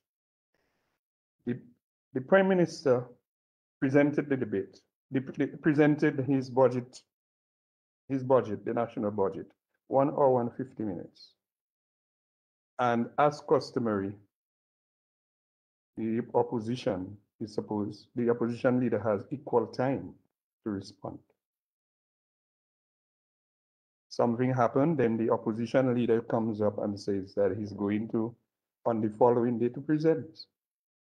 And then they inform him that he will only be able to, he's only allocated 30 minutes, which was a total violation of the principles that were already set.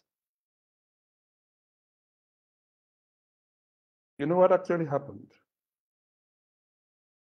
They put it to the vote, and instead of the opposition not participating in the vote to legitimize the process, they voted against it. And of course, the ayes had it. And after that, it was all, you know, after the whole process was legitimized in Parliament that the opposition lost the vote, then the opposition had no choice but to take their 30 minutes. But then what actually happened? They walked out. And they lost the opportunity to speak to the Dominican people. So this is where I have the problem, and this is where I have problems with both sides of the political aisle. Giving me blows, because I could tell you straight up, I see a high level of stupidity taking place in the country as far as the politics of the country is concerned. And we, the people, are hurting. And this is the same thing that's happening with the COVID virus. In 18 months of the COVID pandemic, we have not had an open discussion where all sides could come in and have a discussion on how we confront the virus. We are seeing it with electoral reform. We cannot get all sides to come in and sit at the table and have discussion. And you know what? The opposition comes to Q95 and complain and never protest and try to demand time on DBS radio. And this is what is happening in the country today, that people, the country is divided. And we start talking about the billions.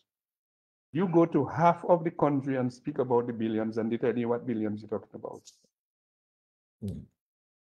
There has not been any public discussion where you can bring in both sides to actually discuss the CBI. There has not been any public discussion on the international airport, except some of the activities that we ourselves have organized. So there is this void of information sharing, and people are remaining in ignorance. And this is what we have to say. That's a fact. We got to go, Sebs, and that is why I'm trying to rush a little bit. It's already almost 10:15. We're supposed to end at 10. But I wanted to go to Dion quickly and then to Gabriel for the final. Well, Dion, your closing remarks, because we need to wind up. Okay, well, thank you. Let me take the opportunity, of course, to thank all my panelists, my good friend, Mr. Gabriel Christian, as always, on point. Crispin, always historically sound and make it very applicable. Thank you. My good friend, Mr. Mckenzie. Like you said before, we are seeing each other very often now. Lambi and Sherwin, really thankful for that. All the listeners and all the comments that the folks are making on QFM Live. Really appreciative. Mr. Gregoire, I want to thank God to give us the opportunity, hopefully that this program is informative, that we can share some of the realities that are happening in the Caribbean, and then we can make sense of it. And I think we're doing that with a good spirit. We're doing that with a good mind to safeguard our country and make the lives of our people better. And I think that's the intention. And so thank you very much for the opportunity to contribute toward that. Thank you. Yes, very well said, Dion, and thanks a lot for this closing remarks here. Brother Gable, your own thoughts as we wind down? Unmute your mic. Pleasant good evening again to you, Brother G, and the listening audience at home and abroad. Brother Lambie, Brother Morris, Ambassador Gregoire, my brother Dion, and my brother Sev. When we were youngsters at school, we were not members of government, we were not members of the opposition, we were students. We moved the agenda, we changed the government.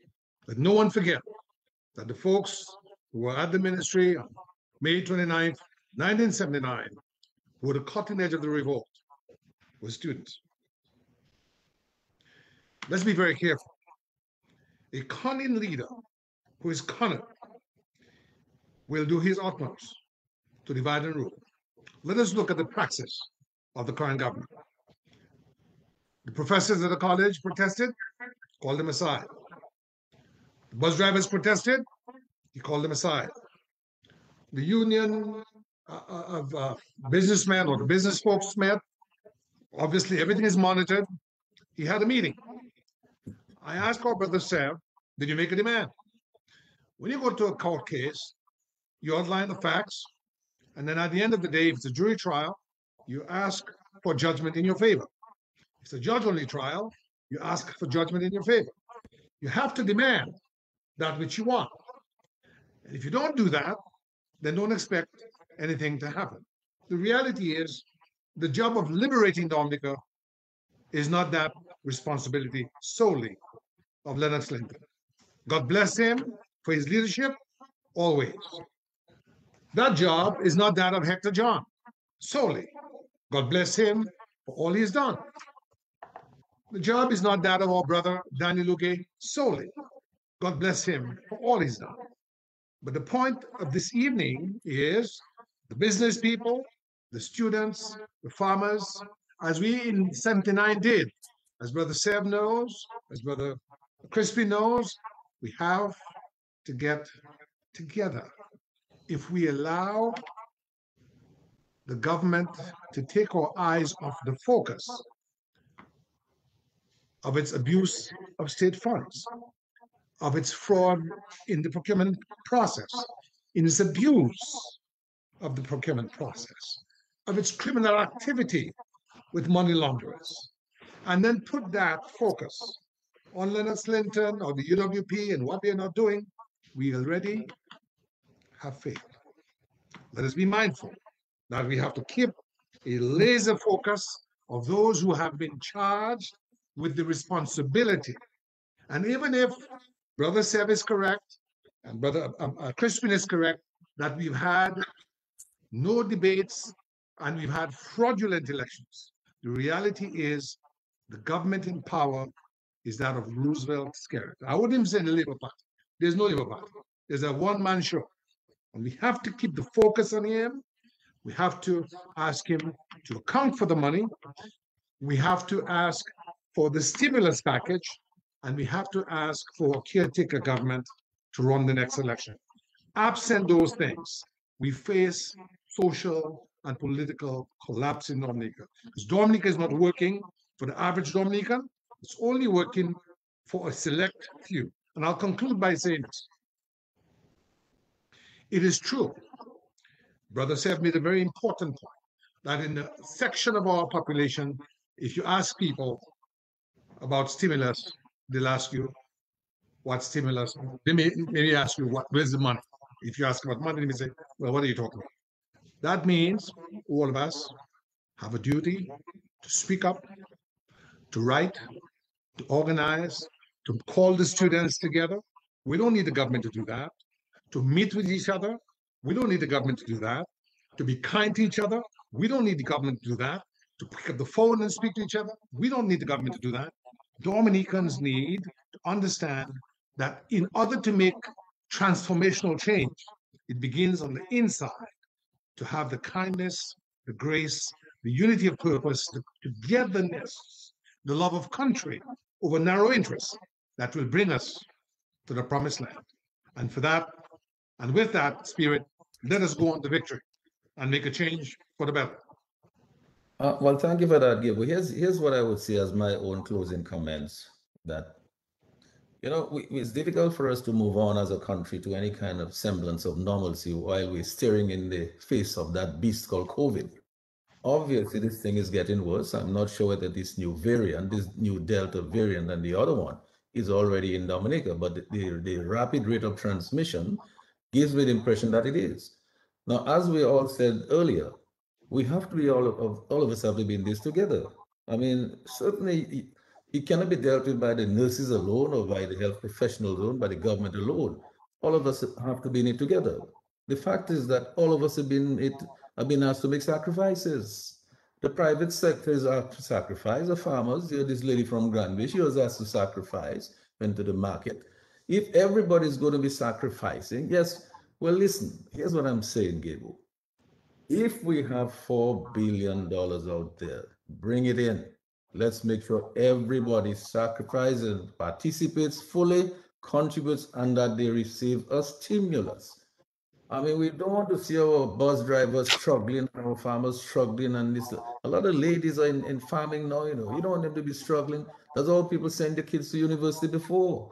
We need to get back to that. For God's sake, let's give everybody a stimulus. And this business of calling every little group, side by side and trying to put one again, this is a joke. This is not going to help our country. This is going to run us into chaos. We saw that happening. That's Crispin is right. And Dion is right. If you don't do it right, it's going to result in chaos.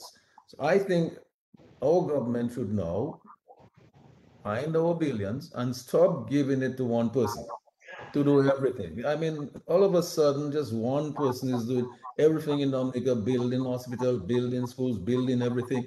This is a joke. I mean, in what country does that happen? We have to stop that. It's wrong. And the people of Dominica have to accept that it is wrong. It's not any favor you're doing to Severin, Mckenzie, or Tony LeBlanc. The fact of the matter is you have to build your enterprise, you have to develop your skill sets and make them work. You have to transform the structures of your economy. What economic structure we have now? Just selling passports and one man from somewhere else is just using all the money to build, and a few hotels that are coming. We don't even know whether these hotels will ever be successful. We don't know that. We have an example of the Lion River Hotel, right? So essentially, what I'm saying is this. It is time for Dominicans to understand we're all in this together. We're all making sacrifices. Let us ask our government, come up with this money. Give everybody a stimulus so everybody can participate equally and make the sacrifices with their hard work and their efforts, solving that problem to bring the economy and the society back to some semblance of normalcy. Gentlemen, I want to thank you, Brother Gabriel and Crispin and Dion and Sebs and Lambi and Sherwin and all of our listeners out there, who have been calling and contributing in one way or another.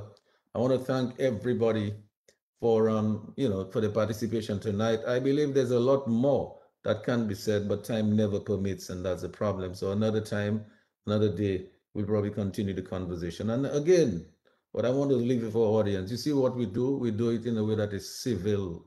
It has to be civil. And Sebs talked about debates. What is wrong with civil debates between leaders, civil debates between people? That is how people always do it in any community. People debate things, they discuss. We agree to disagree at all levels. So, gentlemen, I want to thank you so much for your participation tonight, and thank you, everybody, and I hope everybody has a very, very pleasant night. Good night, everybody. Take care, Crispin. Okay. Good night, all. All right.